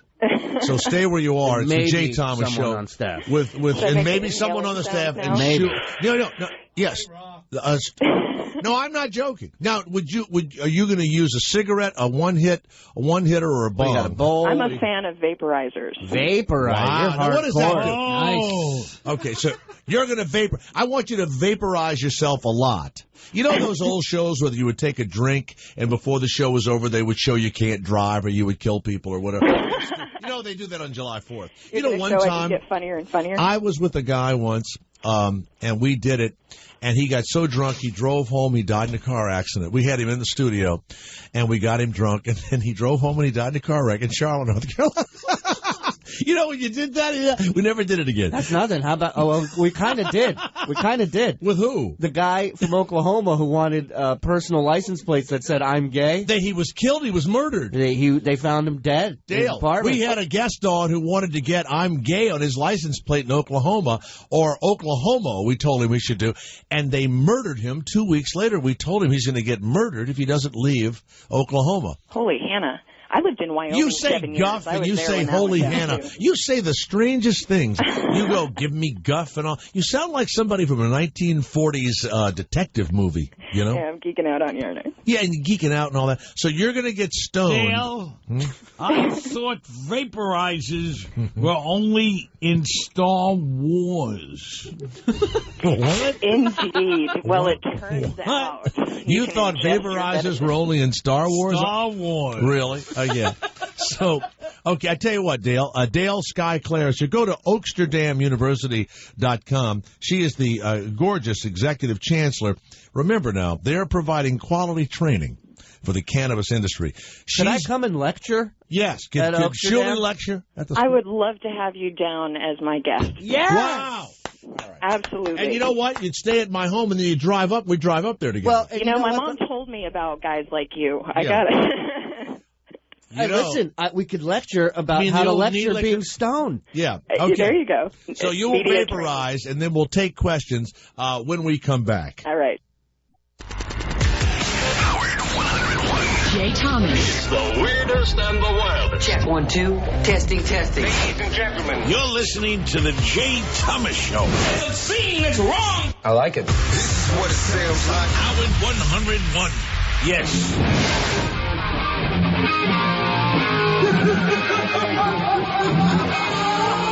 Stay where you are. Sarah Palin's slut daughter makes a public service announcement. Good morning. We'll be playing. You know what? I know you're not hearing that in Tulsa.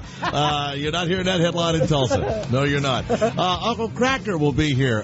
Cracker, who's I'm sure been doing every drug in the world with Kid Rock most of his life, will be getting up early to talk to us and promoting a CD that my son helped write.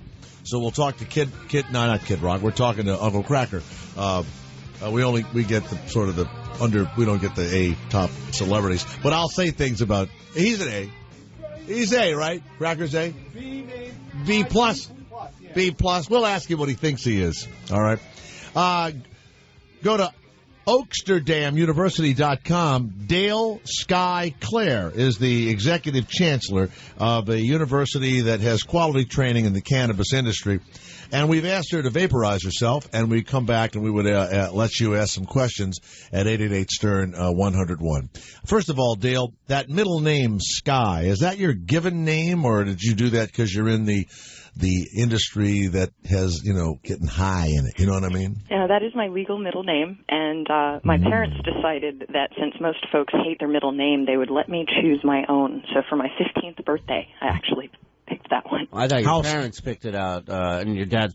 If that was the case, your dad Was Dale not enough? Roachcliffe. Yes, Dale Roachcliffe would have been a nice name. Dale That's right. Roachcliffe. Your mother and I did Senzamia. I remember it was that when the Seedless had just come out. Yeah, we did some Senzamia, and oh, God forbid, ask your mom if she remembers the Ready Whip when you talk to her. Does she still do the trick with the horse? Now, does that embarrass you? Does that embarrass you that perhaps I had sex with your mother while we're at the Connecticut School of Broadcasting? The what school? The Connecticut School of Broadcasting. That's right. I believe that you were hot for teacher because I do have one hot mama. I know. So I don't blame you for trying. I really don't. And I don't believe your mother was married to your dad then. I don't think. Hey, when you were at CSB with her mom, how were the cans back then? CBS, Columbia School. No, CSB. That's right. CSB. That's right. Now, did you vaporize while we were away? It's a good morning. All right, there you go. Now, yeah, you sound lit. You sound really high. I mean, really, you wow. I needed to fortify myself for your callers. You sound. I mean, before you were really kind of a square. You sounded kind of like, not hip. Now, no, I'm not joking. You right, Julie? Am I wrong? You sound really hard, Dale. But to you probably think you sound normal. Occasionally. Yeah, I can tell you're Now, what is it? Now, by the way, does cannabis lower your inhibitions and make you want to have sex? I mean, is that when you're teaching it at the Oaksterdam University, the things that are in it, it relaxes you, it makes you stop having diarrhea, it makes you stop vomiting. Does it also make you like less inhibitions, more lovable? What's in there that does that? Well, I actually what it does is it kind of lowers anxiety. It doesn't lower inhibitions, however. In fact, many people say, where alcohol might make you absent, cannabis makes you present. You feel good, but you're very aware of yourself and your surroundings. So you're not looser. You're just doing what you wanted to do. Super focused and relaxed at the same time. In effect, and it does lower blood pressure over time. It's lowered your voice, I can tell you that right now. All right, here we go. Let's go to Mike in Toronto. Mike, we have the chancellor of Oaksterdam University. And do you get a degree there? Do you get a certificate or something when you finish the course? We have a couple different levels of certifications that you can earn so that if you're trying to get a job in the industry, they can refer back and reference you with us. Do they give you a corner? Is that how they do it? Where you sell what sort of job do you get? Well, there's all types. You have patient relations, folks that are trying to get involved in dispensary operations, or qualified kitchens, things along those lines. I mean, think of how cool it is at this university. If you don't make a bong and chop class, you get in trouble. Right. You know what I mean? Let me ask you this. What do they do in the kitchen? Well, we have two different methods of ingestion classes. One is vaporizing as an alternative to smoking. It's much safer. And the second is cooking with cannabis. We also have an extracts class. So that extracts class? Uh-huh. Yep. Yeah. You've got things like hash and keef, which are actually safer than the whole plant medicine because the smoking is the dangerous part. Right. So if you can just extract the good stuff, you're smoking a lot less. Wow. Hey, give me some of that weed. No, we got Ira stoned on the break. Little wacky. Oh, fantastic. How you feeling, Ira? Ira, what's the matter, Ira? I want some weed. All right. Mike in Toronto. Yes, sir. Go ahead, Mike. Well, I was going to call in and complain about her saying Canada weed wasn't better. But after talking to you on the break, I wonder if she likes anal the same way her mother did. Oh, Mike, you misheard. What I said was BC Bud was better, but that you keep the good stuff to yourself. What trickles down to California is... That's right. Hey, thank you, Mike, for the insightful... Thank you very much, Mike, for the insightful question. Wonderful. No, BC Bud is great in BC. Yes. Yeah. Nice try, Mike. Nice try. And what's his fixation of... Oh, no, never mind. I'm not going to go there. The one thing we can agree on, though, is that we want to tax cannabis, and we're trying to... You want to tax it. Now, that's the Republicans are against that. That's part of the problem. Actually, that's what everybody agrees on. This is the largest cash crop in California, and it's time California got its fair share. That's exactly right. Let's go to Wayne of Tennessee. Yes, Wayne, it's the Jay Thomas Show. We have the Chancellor of Oaksterdam University. Yes, go ahead. Yeah, I was wondering, since you have it legalized for medicinal purposes in California, and New Jersey's trying the same thing, you have people working with New Jersey, hopefully? Actually, you live in New Jersey? I thought you were... Wait a minute. Wait a second. I thought I'm a truck driver. I'm in Tennessee. I live in Pennsylvania. There's no chance of getting legalized weed there. Way too many states involved. Give it time, brother. Well, wait a minute. They can't smoke while they're driving anyway. No, and there are laws. The same laws about driving impaired will always still apply, but this should be about behavior, not possession. And there are folks working in New Jersey. In fact, we've had some amazing students come through from every state in the United States, and they're learning how to work with their local government. New Jersey just passed a law. Your governor just signed it in. I'm sorry, not How yours, many people go to the university? How many people do you have? We've had about 8,000 graduate. We're about to graduate another 6 or 7. Do you have any 52-year-old students? We go from 18 to 82. In fact, we've got... You have an 82-year-old person? Yes. I've got grandfathers coming in with their grandsons taking class together. I have collared priests. I have retired law enforcement officers. Wait a minute. You have a priest coming in there? Collared priests. I've had more than one. Collared. More than one. Yeah. Collared priest. Yeah, collared. Not politically correct. They're flying their flag proud. Have you heard of collard greens? There's a collared priest. There's a collard green. All right. Yeah, what it does is the cannabis relaxes the altar boys prior to insertion. Love lubricant. Yeah. Well, thank you very much. It'll relax the priests so that they don't go there in the first place. Let's go to Jason of Chicago. Yes, Jason, the Jay Thomas Show. There is actually a university that teaches you about cannabis. Yes, Jason, what's your insightful question? Hi there. Big fan, Jay. Big fan. Mm-hmm. Yeah, I work in a field where I'm in corrections, and I just find it amazing that all the people that have come to my office, I ask a question at the intake interview, what drugs have you used in the past? And they all say that they started off with marijuana, and these are big-time heroin users, cocaine users, meth users. Right. And gateway drug, right? It's a gateway drug. I mean, I just, in my 11 years experience, I just find it amazing that all my clients, they have said that the first drug that they've ever used was marijuana, and then they move on to other things. Well, what about if you go back before marijuana? What if it was cigarettes? If everybody starts smoking cigarettes before they start smoking pot, then you could say cigarettes are a gateway drug. The heroin users in the studio. Kevin Kraft stepping up to the plate. Now, wait a minute. Thank you. Listen, this guy hasn't said a word all day. The next thing you know, he's attacking. So you put people in prison or in rehab or something, and you say they all started smoking pot. From the Oaksterdam University, Dale Skyclair, you're completely loaded right now. And now, what possible answer could you have? In 1999, the Institute of Medicine put out a report completely debunking the theory that was really basically just a news report once upon a time, claiming this gateway theory. The reality is, I could turn around and say that football causes alcoholism because most people that are watching football drink. There is a correlation that most people that use hard drugs have experimented with multiple drugs, but the truth is very few people that start with cannabis ever go on to use other drugs. In fact, coffee and cigarettes, coffee is more addictive. Now, there are behavioral issues that we do have to address as far as dependency, but we can use these tax dollars to address that. And right now, California prisons are she did this while she's stoned. Yeah. She gave you the whole thing in your face, completely loaded. Douche nozzle. Nice. Way to go. By the way, Jason, were you ever hooked on anything before you got into the hooked up business? I think people that smoke pot then get on heroin are weaklings. What do you think of that? The most dangerous part about it is really prohibition. Yes. We're taking people that are positive members of society and we're throwing them in prison for a harmless drug. Now, when I say harmless, I mean it's safer than alcohol, it's safer than cigarettes, it's safer than many foods we commonly consume. In fact, the DEA administrative judge, Francis Young, stated it is the safest therapeutic substance known to man, and yet we're throwing people in jail. 87% of the drug war, marijuana possession crimes. Well, you're getting kind of hot under the bong, aren't you? All right, Jason, we're putting our people in jail. You've given us enough guff. All right, thank you, Jason. Dale. Thank you very much. You guys rock. Dale. Yes, Ira. I started with pot now. Mm-hmm. I'm doing weather reports. You started with pot, and now you're a weatherman. That is right. So it was the gateway to weatherman. Mm-hmm. Oh, that's scary.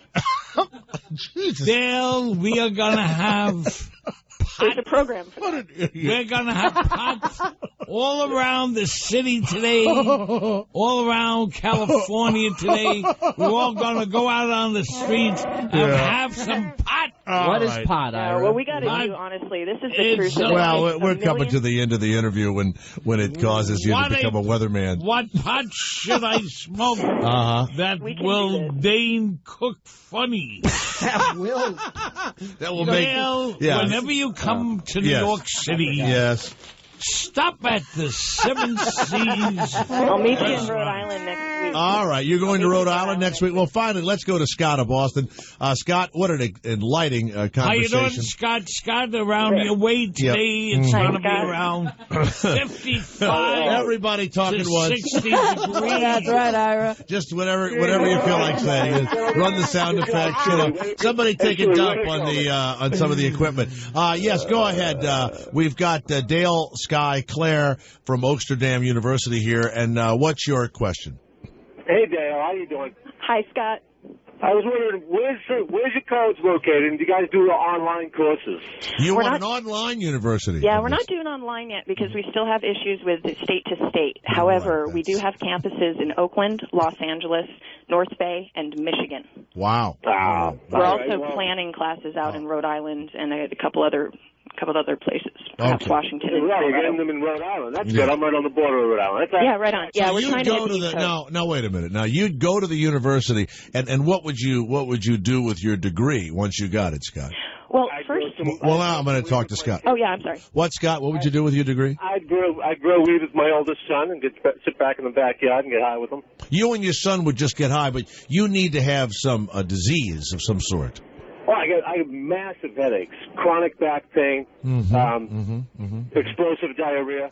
You have explosive diarrhea and massive back pain. Does that Dale? Does that sound like? Can you go into the doctor and say, "I have explosive diarrhea," and they'll give you take some Pepto-Bismol. Well, anything for which cannabis may provide relief. Yes. All right. And if you go to taxcannabis.org and help us in November, any adult over 21 can walk in and obtain cannabis for recreational use. Good. Taxcannabis.org. Well, I know parents everywhere are excited that Dale Sky Clare has been with us from the Oaksterdam University. Dale, thank you very much. You're the chancellor, and you're giving quality training for cannabis. Thank you so much. Thank you, Jay. Have a good weekend, Dale. You as well, gentlemen. Hey, Dale, we really want to come out for a lecture, though. Dale, we want to do this show right in front of your house. Yes, we do. You have my number. All right. All right. Thank you. Care. Thanks. You know what? I mean, a very nice person. But in the end, it's all a bunch of bullshit. It's like, come on, it's to get stoned. It's like, first of all, some low percentage of people have real illnesses. Well, the greatest is the classroom photos, because you see all the students in there. And it's really fucking funny. 8,000 students. It's like 8,000 of me, except with hair. Good God. And, the weird thing is I think that for the first time in my life, I believe it'll become legal. But I don't know how you legalize something that when you smoke it, it changes your outlook on stuff. I mean, I can have a couple of beers and drive a car, and I'm fine. When I'm stoned, I don't like driving. So that's the problem with it. The thing is, it's different for everyone. Like I drive just fine when I'm stoned. No, you don't. I absolutely do. I absolutely do. I focus more. I focus more. You don't tell me when I'm lying to me. I know when I'm lying to me. You're potheads. Potheads always think they're doing. She thought she was talking normally. She sounded like a complete nut once she started smoking. Vaporizing. Well, who replaced Jay with Mother Teresa over here? We're potheads? Yes. And you know what? When you drive, you're not okay when you're stoned. You're worse off driving drunk than stoned. That is a fact. I didn't say drunk. I said a beer. I'm saying drunk. I said a beer. But you don't sit down and go, alcohol is more dangerous. On any alcohol, it is more dangerous behind the wheel of a car than pot. Tonight, all right, watch this. Tonight when I let's see. All right, you drink tonight. I'll get high. I'm going to go out and do something. I'm going to go out and do something tonight. So I go, look, I kind of would like my wits about me. I'll have a drink, or a beer, or whatever, and then I go out. Then I go, hey, I want to have a kind of a high experience. I take 2-3 hits of pot. Now I'm high. Right. And I'm like having another experience. That's not true with booze. It's different. That's why it's hard to legalize. Well, with booze, though, at least with pot, I've never lost control on pot. Lost control of what? Your bowels? No, just yourself being in control. No. Yeah, you have to be home, though.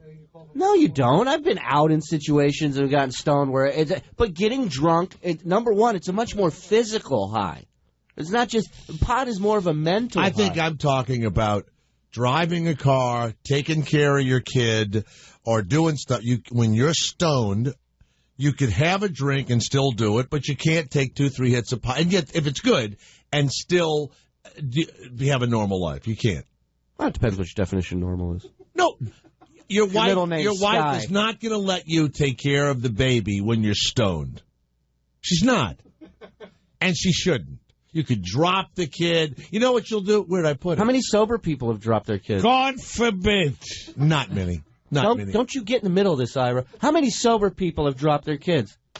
All of you. Tons. All of you potheads ought to be rounded up. Well, we'll be easy to catch. Here I've changed completely. I've turned against this woman completely. Yeah. By the way, she's calling her mother right now, telling her that I licked her behind the leg. You took it in the shit locker from No. And by the way, when she said CB, whatever it was, she was talking Connecticut School of Broadcasting. Did I joke about it earlier? Yeah. In law, right? Yeah. And then the guy said, "Do you like anal?" And she goes, "Well, we have interesting buds." Right. Surely, how is Ayatollah doing? Ayatollah Jr.? It is an Ayatollah. No, that's right. He I like said, it. "What's Shuley's daughter's name?" I said, Ayatollah something. When we were out the other day, Wednesday night, we went out for drinks, and I'm sitting next to Ira, and he goes, "How is Ayatollah?" The other night, we went to a place called the Russian Vodka Bar, and it's at 52nd and 8th, and it's a really great Russian place. And we go in, and it's Christina Palumbo and Shuley and Ira and Garrett and me, and we're drinking infused vodkas, right? And so all of a sudden, we wanted to go out and vaporize. Yeah. So we all get up to go vaporize, and we leave Garrett with Ira. we were going to leave Ira by himself, right? Yeah. But you didn't want to leave him alone, right? Yeah, I didn't want him sitting in the corner by himself. Besides, Garrett looked like he was Korean after the first vapor session. So we go outside, and what was it like, you and Ira just sitting together? What was the conversation like? Ira doesn't really further the conversation when you talk to him. Oh, hold on a minute. Hold on. Let's everybody get quiet. See, we're just sitting with Ira. Shirley, how's your daughter doing? Well, she's doing great, Ira. Thanks. Great. Little baby Eleanor from the Seven Seas. Mm-hmm. She's 11 months old. Wow. That is right. Jay, next week. Yes. In Pelham Manor. Where? Pelham Manor. Pelham Manor. Mm-hmm. We're opening one of the largest boxes. No stores. It's casino cans. It's called Fairway Market Supermarket. Right, the Fairway Market is open. Yes. You're going to be there? Yes, I will. Around 6:30 in the morning. You get there at 6:30 for the opening of the market. Oh yes. Now you're saying this man grand opening. Hold it a minute. You're saying he didn't converse with you? He did not. Well, I would ask him questions. He would answer. Well, we just sat here with him, and he conversed. We had a nice conversation. Wouldn't you say that was conversing? I'm not Jay, sure. There is a food fight. Yes. In my mind. Really? I see. So what happened? Yeah. I kept asking him questions. Where's he gambling? Well, maybe you're too fucking nosy is your problem. Maybe I felt like I was. Yeah. And then what did he do? And then all of a sudden he just takes out his cell phone and he starts playing with it. And it's 1 minute, 2 minutes, and I'm waiting, and then I'm like, "What are you doing?" And he goes, I had to delete some things. Like, I couldn't. Like you were too close. He didn't want you. He didn't even want to talk to me anymore. He just had to start deleting. Gary got brushed off by Ira. Ira picked up his phone like it was a BlackBerry. Yeah. Let's go to Alex, Florida. Alex, are you stoned right now, this very moment? Yes, I'm still here. You're stoned? No. It's a little too early. It's too early for you to be stoned? Pussy. Yeah. What's your question, sir? Go ahead. Yeah. We just had a stoned guest on. By the way, she was a square before she was stoned, and she was a bigger square after she was stoned. Yeah. Right? Yeah. Go ahead, Alex. Yes, sir. Okay, well, I'm a sales rep for the tobacco industry, and I travel around 27 states, just driving from state to state. Right. And most of the time, I'm probably saying around 95% of the time, I'm stoned driving, and I can drive perfectly fine. The thing is that some certain people, like, for instance, my wife, she can't drive stoned because she just can't handle it. There's a lot of people that it just depends on them. You know, they have to have a strong mind. Now, if they legalize pot, how would we know who can, because you smoke to get stoned. Mm-hmm. I don't drink to get drunk or high. I drink because you like the taste or whatever. If you drink to get drunk, you're an alcoholic. But when you take a puff of pot, even one, you want to take the edge off. You want to get stoned. But that's the same reason you have 2 beers after work too, is to take the edge off. Could you just take one hit of pot, Shuley? Could you just take to one? Relax your mind. You can take one hit and stop. Absolutely, I could. Yeah, absolutely. Oh yeah. All right. I would rather not. That's what I mean. But I mean, I will if I have to, if it's the situation, even if I can't smoke, then I don't smoke. All right. Yeah, same thing with me. You know, I have to kind of limit myself because I'm out here for a month at a time. Now you deliver tobacco, like leaves of tobacco, or cigarettes? What do you deliver? What I do is I sell accessories. What do you mean? So anything that you see in tobacco stores, from lighters, humidors. For like cigars and all that. I'd like to get a fabulous humidor. You have a humidor you could send me? What sort of humidor would you give me? You know, I work for a company called Vector, and we Vector? We provide a lot of accessories for You know, instead of a humidor, you know what I do? I put a wet paper towel inside of a cigar box. Does that work just as well? Yes, it does. See that? You know what would be better? Orange peel. Instead of damping that towel with water, use some whiskey. Hey, that's you put bourbon on it or something. Yeah, I'm going to do that. You put your cigars in there and you throw a little bit of like a shot of whiskey on the towel and let them moist in there for about a good 5 days in a dark area, and then take them back out and let them aerate, and then you can actually light them up, and it'll change the taste of the cigar. Because this is, you know, Stern 101 or Howard 101. Have you ever put a cigar inside of a woman? You know what? There's just certain questions I'm supposed to ask. There's a list. It's in the handbook. Yeah, it's in the hand. Have you ever put a cigar inside of a woman? No, not personally. I've heard of people doing it, though. Really? I've heard of my customers talking about it. Do you leave the tip on or you bite it off? My next question was going to be that, you know. Give us a call, 888-STERN-101. At those fairs, how do those women smoke cigars out of their vaginas and the smoke comes out of the vagina? Have you ever seen that at a fair?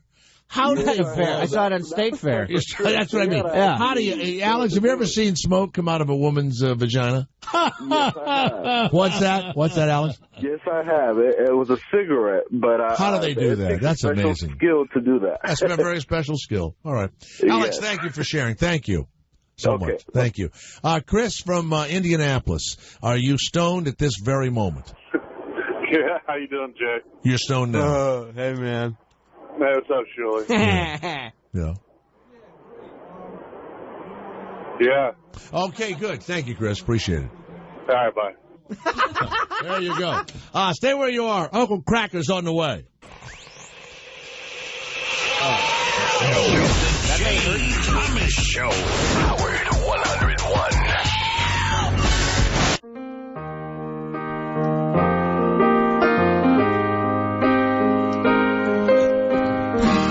Better than the best.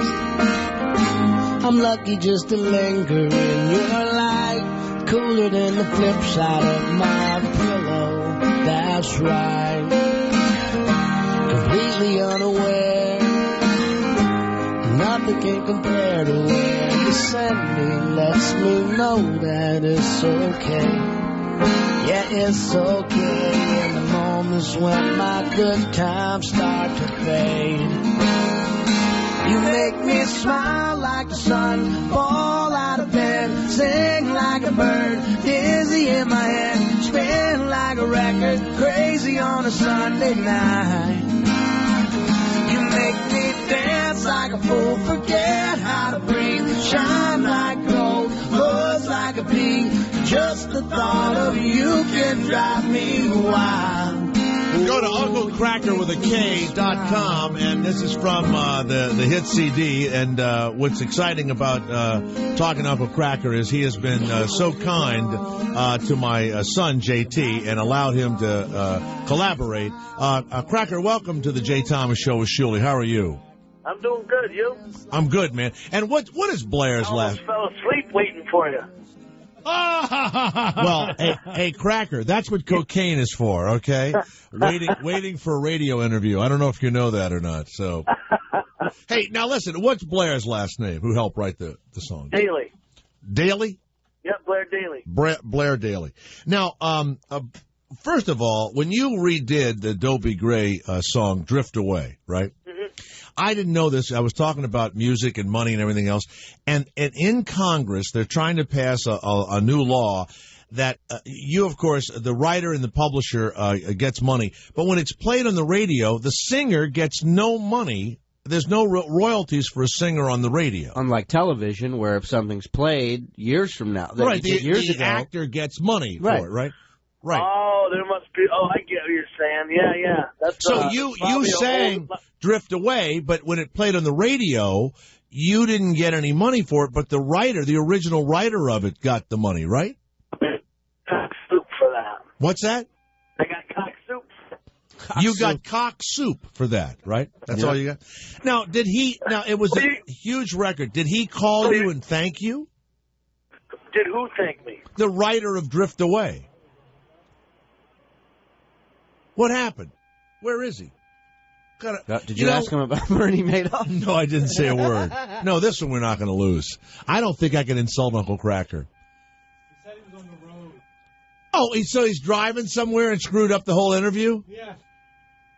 What an idiot Uncle Cracker is. It stayed on hold the whole time. Well, perfectly. Well, of course it was perfect. Garrett. Penthouse chick coming behind us. He held on perfectly. Penthouse chick behind us. Behind you. Whoa. Idiots. All of them. They hate men. So try and get him back, would you? Right in the middle of that. Right in the middle of my interview. Phone goes. Do you have the other song off of there? Cracker, wherever you are. Yeah. Do you get mad when people put you in soup? Cock soup? Is that what he said? I got cock soup for it. I got to, I can't wait to steal that. Cock soup. Let's go to Molly in Florida while we're waiting for Uncle Cracker to call. Hello, Molly. Hello. Molly. Hi, Molly. How are you? How's the weather out there? Candy. How you doing today? I'm good. Yes, Molly. How are you? I work in a head shop in Central Florida. It's called the Purple Ringer in Castleberry. And as I'm waltzing in listening to Sirius, I hear you talking about drinking and smoking, et cetera, et cetera. And I don't know what kind of weed you used to smoke, but I am a functional member of society. Despite working in a head shop, I'm a medical assistant. I passed all my phlebotomy tests stoned off of my gourd. See that?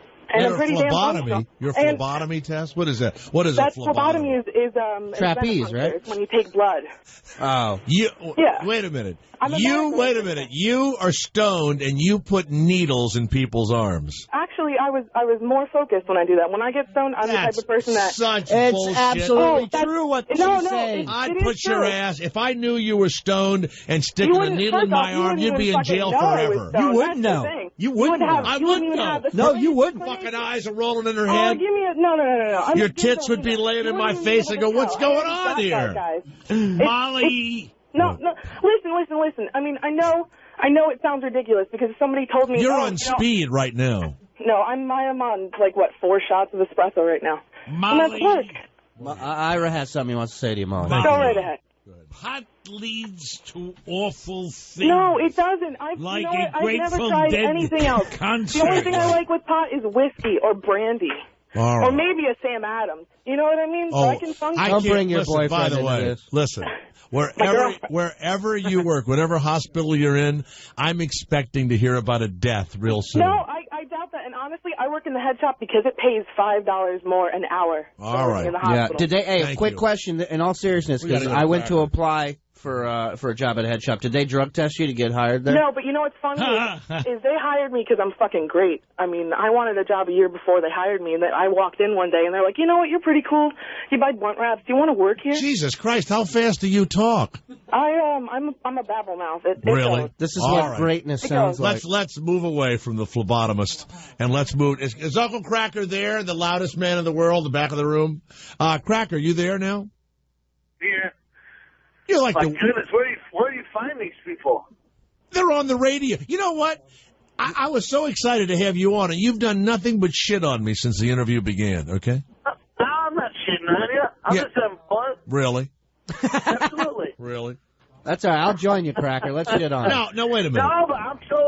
I don't get to call into the fun shows. This is fun for me. Absolutely. You're supposed to have as much fun as you can possibly have. Hey, Uncle Cracker! I've listened. So far, I've called in while my phone only works, I guess, when I'm not talking, but I've called in and I've heard all about the dating service that you can never get caught with. Now, that's a question I was going to ask you. If you're married to your childhood sweetheart... Oh, you can't ask me that. If But you could not... I did hear the commercial, though. Wait a minute. No, if I'd ask your wife this, if your wife was not going to forget you, I wish is your wife there now? I'll ask her. If your wife couldn't get caught, do you think your wife, if you're not going to get caught, do you think your wife would sleep with another man? Well, that's a good question. I believe that my wife would do it. I believe my wife would do it. I do too. I want to say no, and I would like to think no, but I gotta go with yeah. Are you going with yeah because if you were putting this? Why wouldn't she? Well, yeah, I'm saying like you're a little chubby, aren't you? Absolutely. And I mean, she's got to love you, and your stomach is on top of her. And I mean, I'm certainly not as thin and fine as I was. It's not that gross, by the way. What? But if she can find a couple of inches somewhere else, why the fuck wouldn't she? That's right. You know, somebody. Ballpark. And who am I to stop her? Who am I to stop her? Exactly. Right. Ballpark. Yeah, I'm not gonna rain on her. You know what? If I came, I love my wife so much that if I came home and I caught her with a guy on top of her, I would stand on his back so he could go deeper. That's love. That's how much I love my love. wife. Okay, that's love right there. Uncle Cracker. And I'd jump up and down so that she would have like a multiple. Yes, go ahead. Uncle Cracker. Yes, all right. Ballpark number. What's the fattest chick you have porked? Ira, the weatherman, wants to know if you ever went with a before you're married, Dave. Yeah, before you're married. What's the fattest? You ever woman go hogging? Yeah. I never did that. I never did that. You know, as fat as I am, I always I've waited it out. Nice. Isn't it great though, show business? You don't. I mean, you're an attractive man, and I'm okay looking myself, but you get into show business, and it's amazing the gorgeous women that will hit on you because you sing a song or tell a joke or something. It's unreal, isn't it? It is. It's batty. It's, like you said, being this ugly and this fat. It's kind of. And you know what's funny? It's powerful. You walk off the stage, and there's no doubt that if you wanted to, you could just wade into the crowd, and there'd be somebody there for you. You know. I know the plethora of poontang that's waiting for me at Big Andy's Bar and Grill in Milton, PA this Friday night. Big Andy's. UncleCracker.com. The CD is doing great. Happy Hour is the we don't say album anymore, do we? No, you do, but nobody else. You know. And Smile is the single. No, we still say album. Yeah, well, you do? We haven't lost that yet. There's a rumor out there, I don't know if it's true or not, that you're about to pull a tune off of there. Can we play my favorite off the CD? Do you mind if we play it? Absolutely. Here we go. What song is it? This is My Girlfriend. I got it. You have this There we go. Here we go. Listen to this one. I love this song.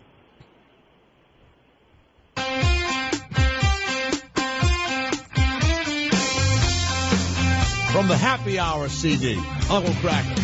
Great video, too, by the way. I don't know where to start. I hate to break the news, but I got a broken heart.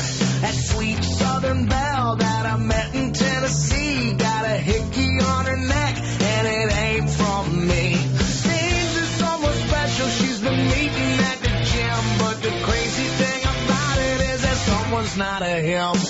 My girlfriend's got a girlfriend now. It was cool for a minute, now it's bringing me down. People talking about it all over this town. My girlfriend's got a girlfriend now. That's a hit record. Right? That's a hit record, right? That's a smash hit. All my friends say she's just going through a phase. I believed her when she said she just needs a little space. But then I found pictures on her cellular phone of them doing things when I wasn't home. It hit me like a brick, I guess I should have seen the signs. This was more than just a friend and a bottle of wine. My girlfriend's got a girlfriend now. It was cool for a minute, now it's bringing me down. People talking about it all over this town. My girlfriend's got a girlfriend now. That's Uncle Cracker. That single hasn't been pulled. Smile is the hit. Now, Cracker, Will terrestrial radio stations play that? Because I think, I was in regular radio forever, and if I was a program director, I would add that along with Smile right now. Will they play that song? Oh. What do you think? I was just gonna say that I wish you programmed every station. No, but really, I would pull it off immediately because that's reality. There are more women with each other now than I can ever remember in my life, and it's just totally okay. It's not even considered, it's okay to be with a woman, and then you meet a guy you like. I mean, you've been on the road a long time. It's almost mandatory at this point. You've been on the road a long time. Don't you see that more than you've ever seen it in the last, 5 or 6 years? Absolutely. It's like the thing to do. I remember even in high school, fire. girls were gay till graduation. Right. Not anymore. It's just okay. Now, will you try and pull that out and release that, or is it nobody will play it? I think people will play it. I know a couple guys that were spinning it, but nowadays you don't catch a lot of cats just pulling a song off a record and playing it like they used to. Yeah, what is that? It's so friggin' corporate now, isn't it? Absolutely. Yeah, you never hear the story about, there was this guy outside of Seattle that started spinning this song, and it became this monster thing, and everybody else just started following his suit. Right. You never hear that anymore. No, you don't. When I was in North Carolina or in Florida, wherever, we'd start playing records, and the next thing you know, Atlanta would pick it up, or, Miami would play it and all. Now it's all big corporate. What about payola? Have you ever had to pay anybody to play your records? I never had no money. Never had any money to pay them. Yeah, you had to have talent because you had no money. I like that. Just blow. All right. Why do they call you Uncle Cracker? Very good question. That's Ira the Weatherman. Yeah, why do they call you? Why do they call me Uncle Cracker? Yeah, yes. Why? What?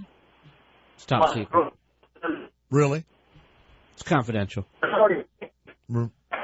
We can't hear a friggin' word you're saying. I've never told this story before, but I'll tell it right here on your airwaves. Change it. That's the most amazing story I've ever heard about a name change. All right. I couldn't hear a word you said. Where are you right now? I'm actually in North Carolina. I'm heading to Winston-Salem. Are you playing there tonight? Playing Winston-Salem tonight, yep. Okay. Is my son JT with you?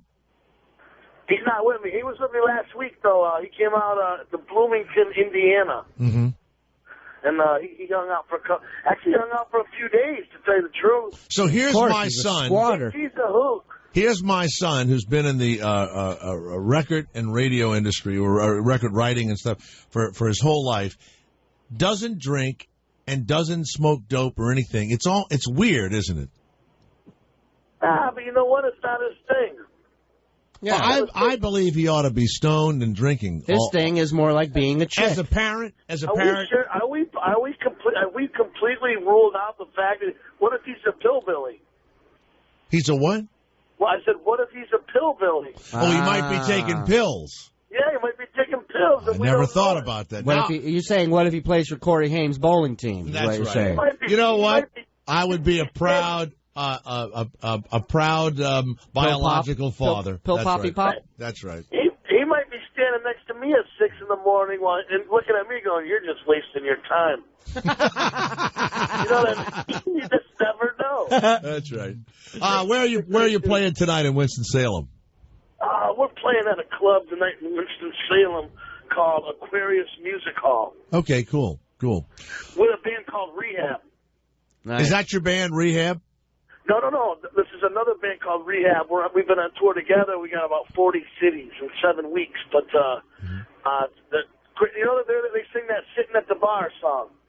Have you been in Rehab? I've never been to Rehab. Yeah, Rehab's for losers.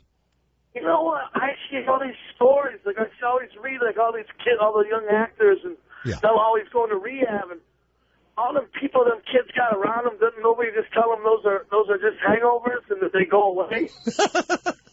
No use for rehab. It'll take an aspirin or some vitamin C, and it'll go away, right? Absolutely. All right. Yeah. Have you ever put a cigar inside of a woman? No. All right, hold on. Mary of Connecticut. Why not Uncle Saltine? Uncle Saltine. Did you think of Uncle Saltine? Never thought of that. How about Uncle Melba Toast? All right. You got Mary? Yes, Mary. Mary of Connecticut. How are you? I am wonderful. How are you doing, sir? Good. Uncle Cracker's with us. What can we do for you, Mary? Well, no, you brought up the topic. First of all, I do need to say, though, Yes. rehab is not for losers. Really? You've been to rehab? I have been to rehab. I left. I was there for 17 days, and I left. I couldn't deal with it. You couldn't deal with it, and you're back out. But so you quit. Well, I was in the rooms in 2008, Yeah. and I had gone to rehab, and I left, but I still was in the rooms. But, yeah, I went out, and now I'm back in the rooms for alcohol only. I see. So it's not for losers, it's for quitters. No, it's for, I have some medical history that makes drinking, every drink I have is basically like poison to my body. Wow.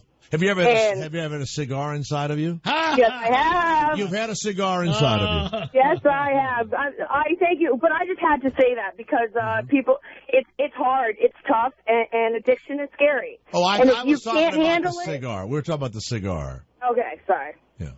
Cigar, yeah, no, it was inside of me, and it was quite a turn on. I thought it was pretty hot. Yeah. Now, Uncle Cracker. Yeah. When you. This is Mary from Connecticut. What up? She left rehab and she put a cigar inside of herself. I think. That was way before rehab. I think you left for the right reasons. Was it a Robusto or was it a Cheroot? What was it? What size? Unfortunately, I do not know enough about cigars to know what kind it was, but he brought it out of a humidor, and he seemed to be pretty knowledgeable and pretty into cigars. Did he sound like this? Did he smoke it after he inserted it? Well, not that day, because it was wet. He put it in me, moved it around a little, took it out. Actually, I was pretty wet. I was pretty turned on by that point. Right. We'll get back to you in 1 second, Cracker. What other household items have been inside your... Cracker, I got a song for you. My girlfriend's had a cigar in her. Can you write that? Yeah. My girlfriend's cavernous twat. Wait a minute. What do you have, Cracker? I got another song. It's called That's Fucking Gross. Now, Mary, what's the relationship with this guy? You still know each other? Relationship? No, you we don't know each other anymore. What happened to the food? It was kind of an Ashley Madison type situation. Oh, it was? Okay. You know, not a lot of guys... And we worked together, and he was way hot. Not a lot of guys are talking to their friends the next day going, so I stuck a Cohiba in her twat, and I really think she's the one. Yeah, no, well, that wasn't what either of us were looking for. Absolutely. And there's nothing wrong with anyone You're a party, honey. who has had a cigar inserted in her right after she quit rehab. You should be proud. No, it wasn't. It was before I had a problem with alcohol and before I developed medical. You were completely sober when you had the cigar inside. Oh no, I was. Oh no. Right. No. All right. I was not. I wonder if you can get cancer of a vaginal lip. You ever stick because that's the danger with cigars. You ever stick like a Star Wars figure in there? Well, look, now Mary, thank you we could talk to you all day about cigars inside of you, but we're going to move back to the Uncle Cracker interview. Yes, Uncle Cracker, go ahead. That means we ought to go find girlfriends that we can stick cigars in, and we can call them our little Swisher Sweets. That's exactly. Very nice. You know what? Why don't Cracker? By the way, go to UncleCracker.com. Smile is the single off of the Happy Hour CD. Get it. You hear it. By the way, I hear Smile like at Applebee's and at TGI Fridays. They've added it to all the restaurants. Did you know that? That's awesome. I haven't been in one of those yet to hear. Oh no, it's everywhere, all over the place. Do you get paid for that? Yeah. Oh, absolutely. That's played. So does JT. That's right. They get paid. So, you know what? I forgot the question. Gotta go cash my Denny's check. Forgot the question. Go ahead. No, we were talking about that Congress thing, and I got clipped off earlier. You think that's going to happen? Oh yeah, they're saying that they're going to start paying the singer for when the records are paid on the radio, and I do believe it's going to pass. In fact, you should look into that because it needs probably a little more of a boost. But singers do not get paid when their songs are played on the air. I don't really do many covers. You know, that Drift Away was the only cover I've really done that did anything. But obviously I made money off record sales and whatnot. Right, you get that, but not on radio play. Exactly.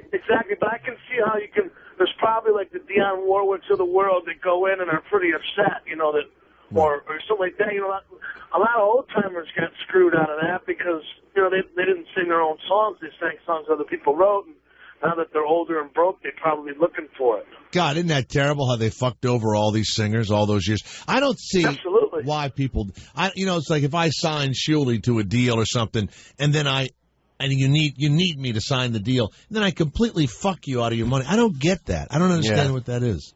I don't know. Some of my favorite movies are like the Frankie Lyman story.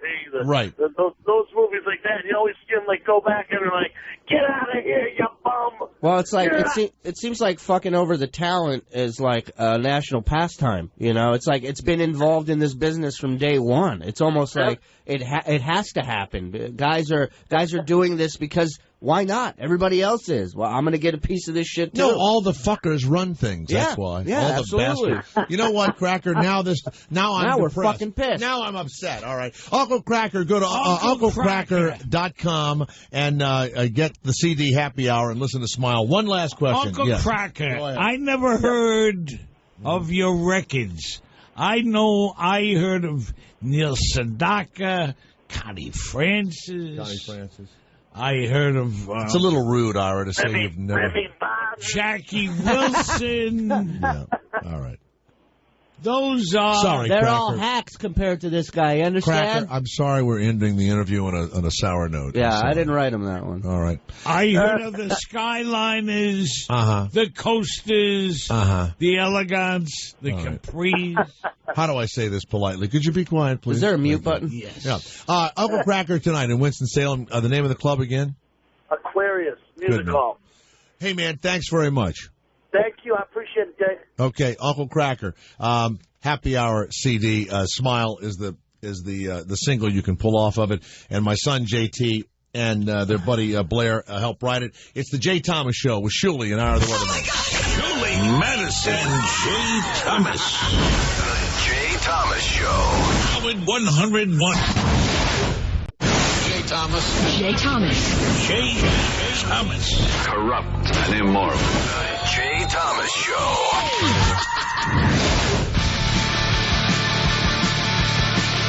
In the headlines, Muslim woman strangled by her burqa in freak go-kart accident. You'll be reading about that, but you heard it first on the Jay Thomas Show.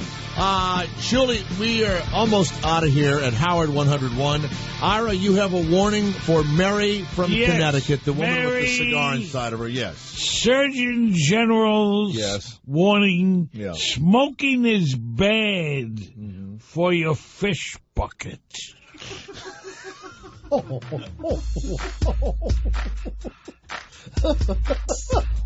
God bless everyone.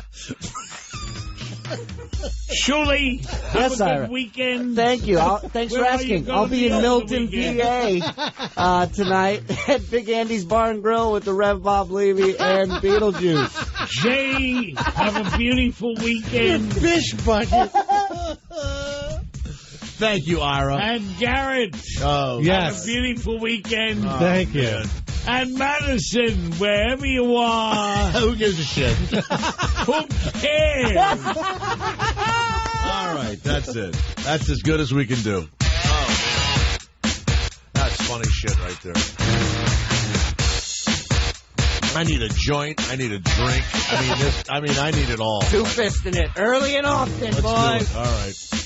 Some fish bucket. Can you imagine saying to your wife or something? Howard 101.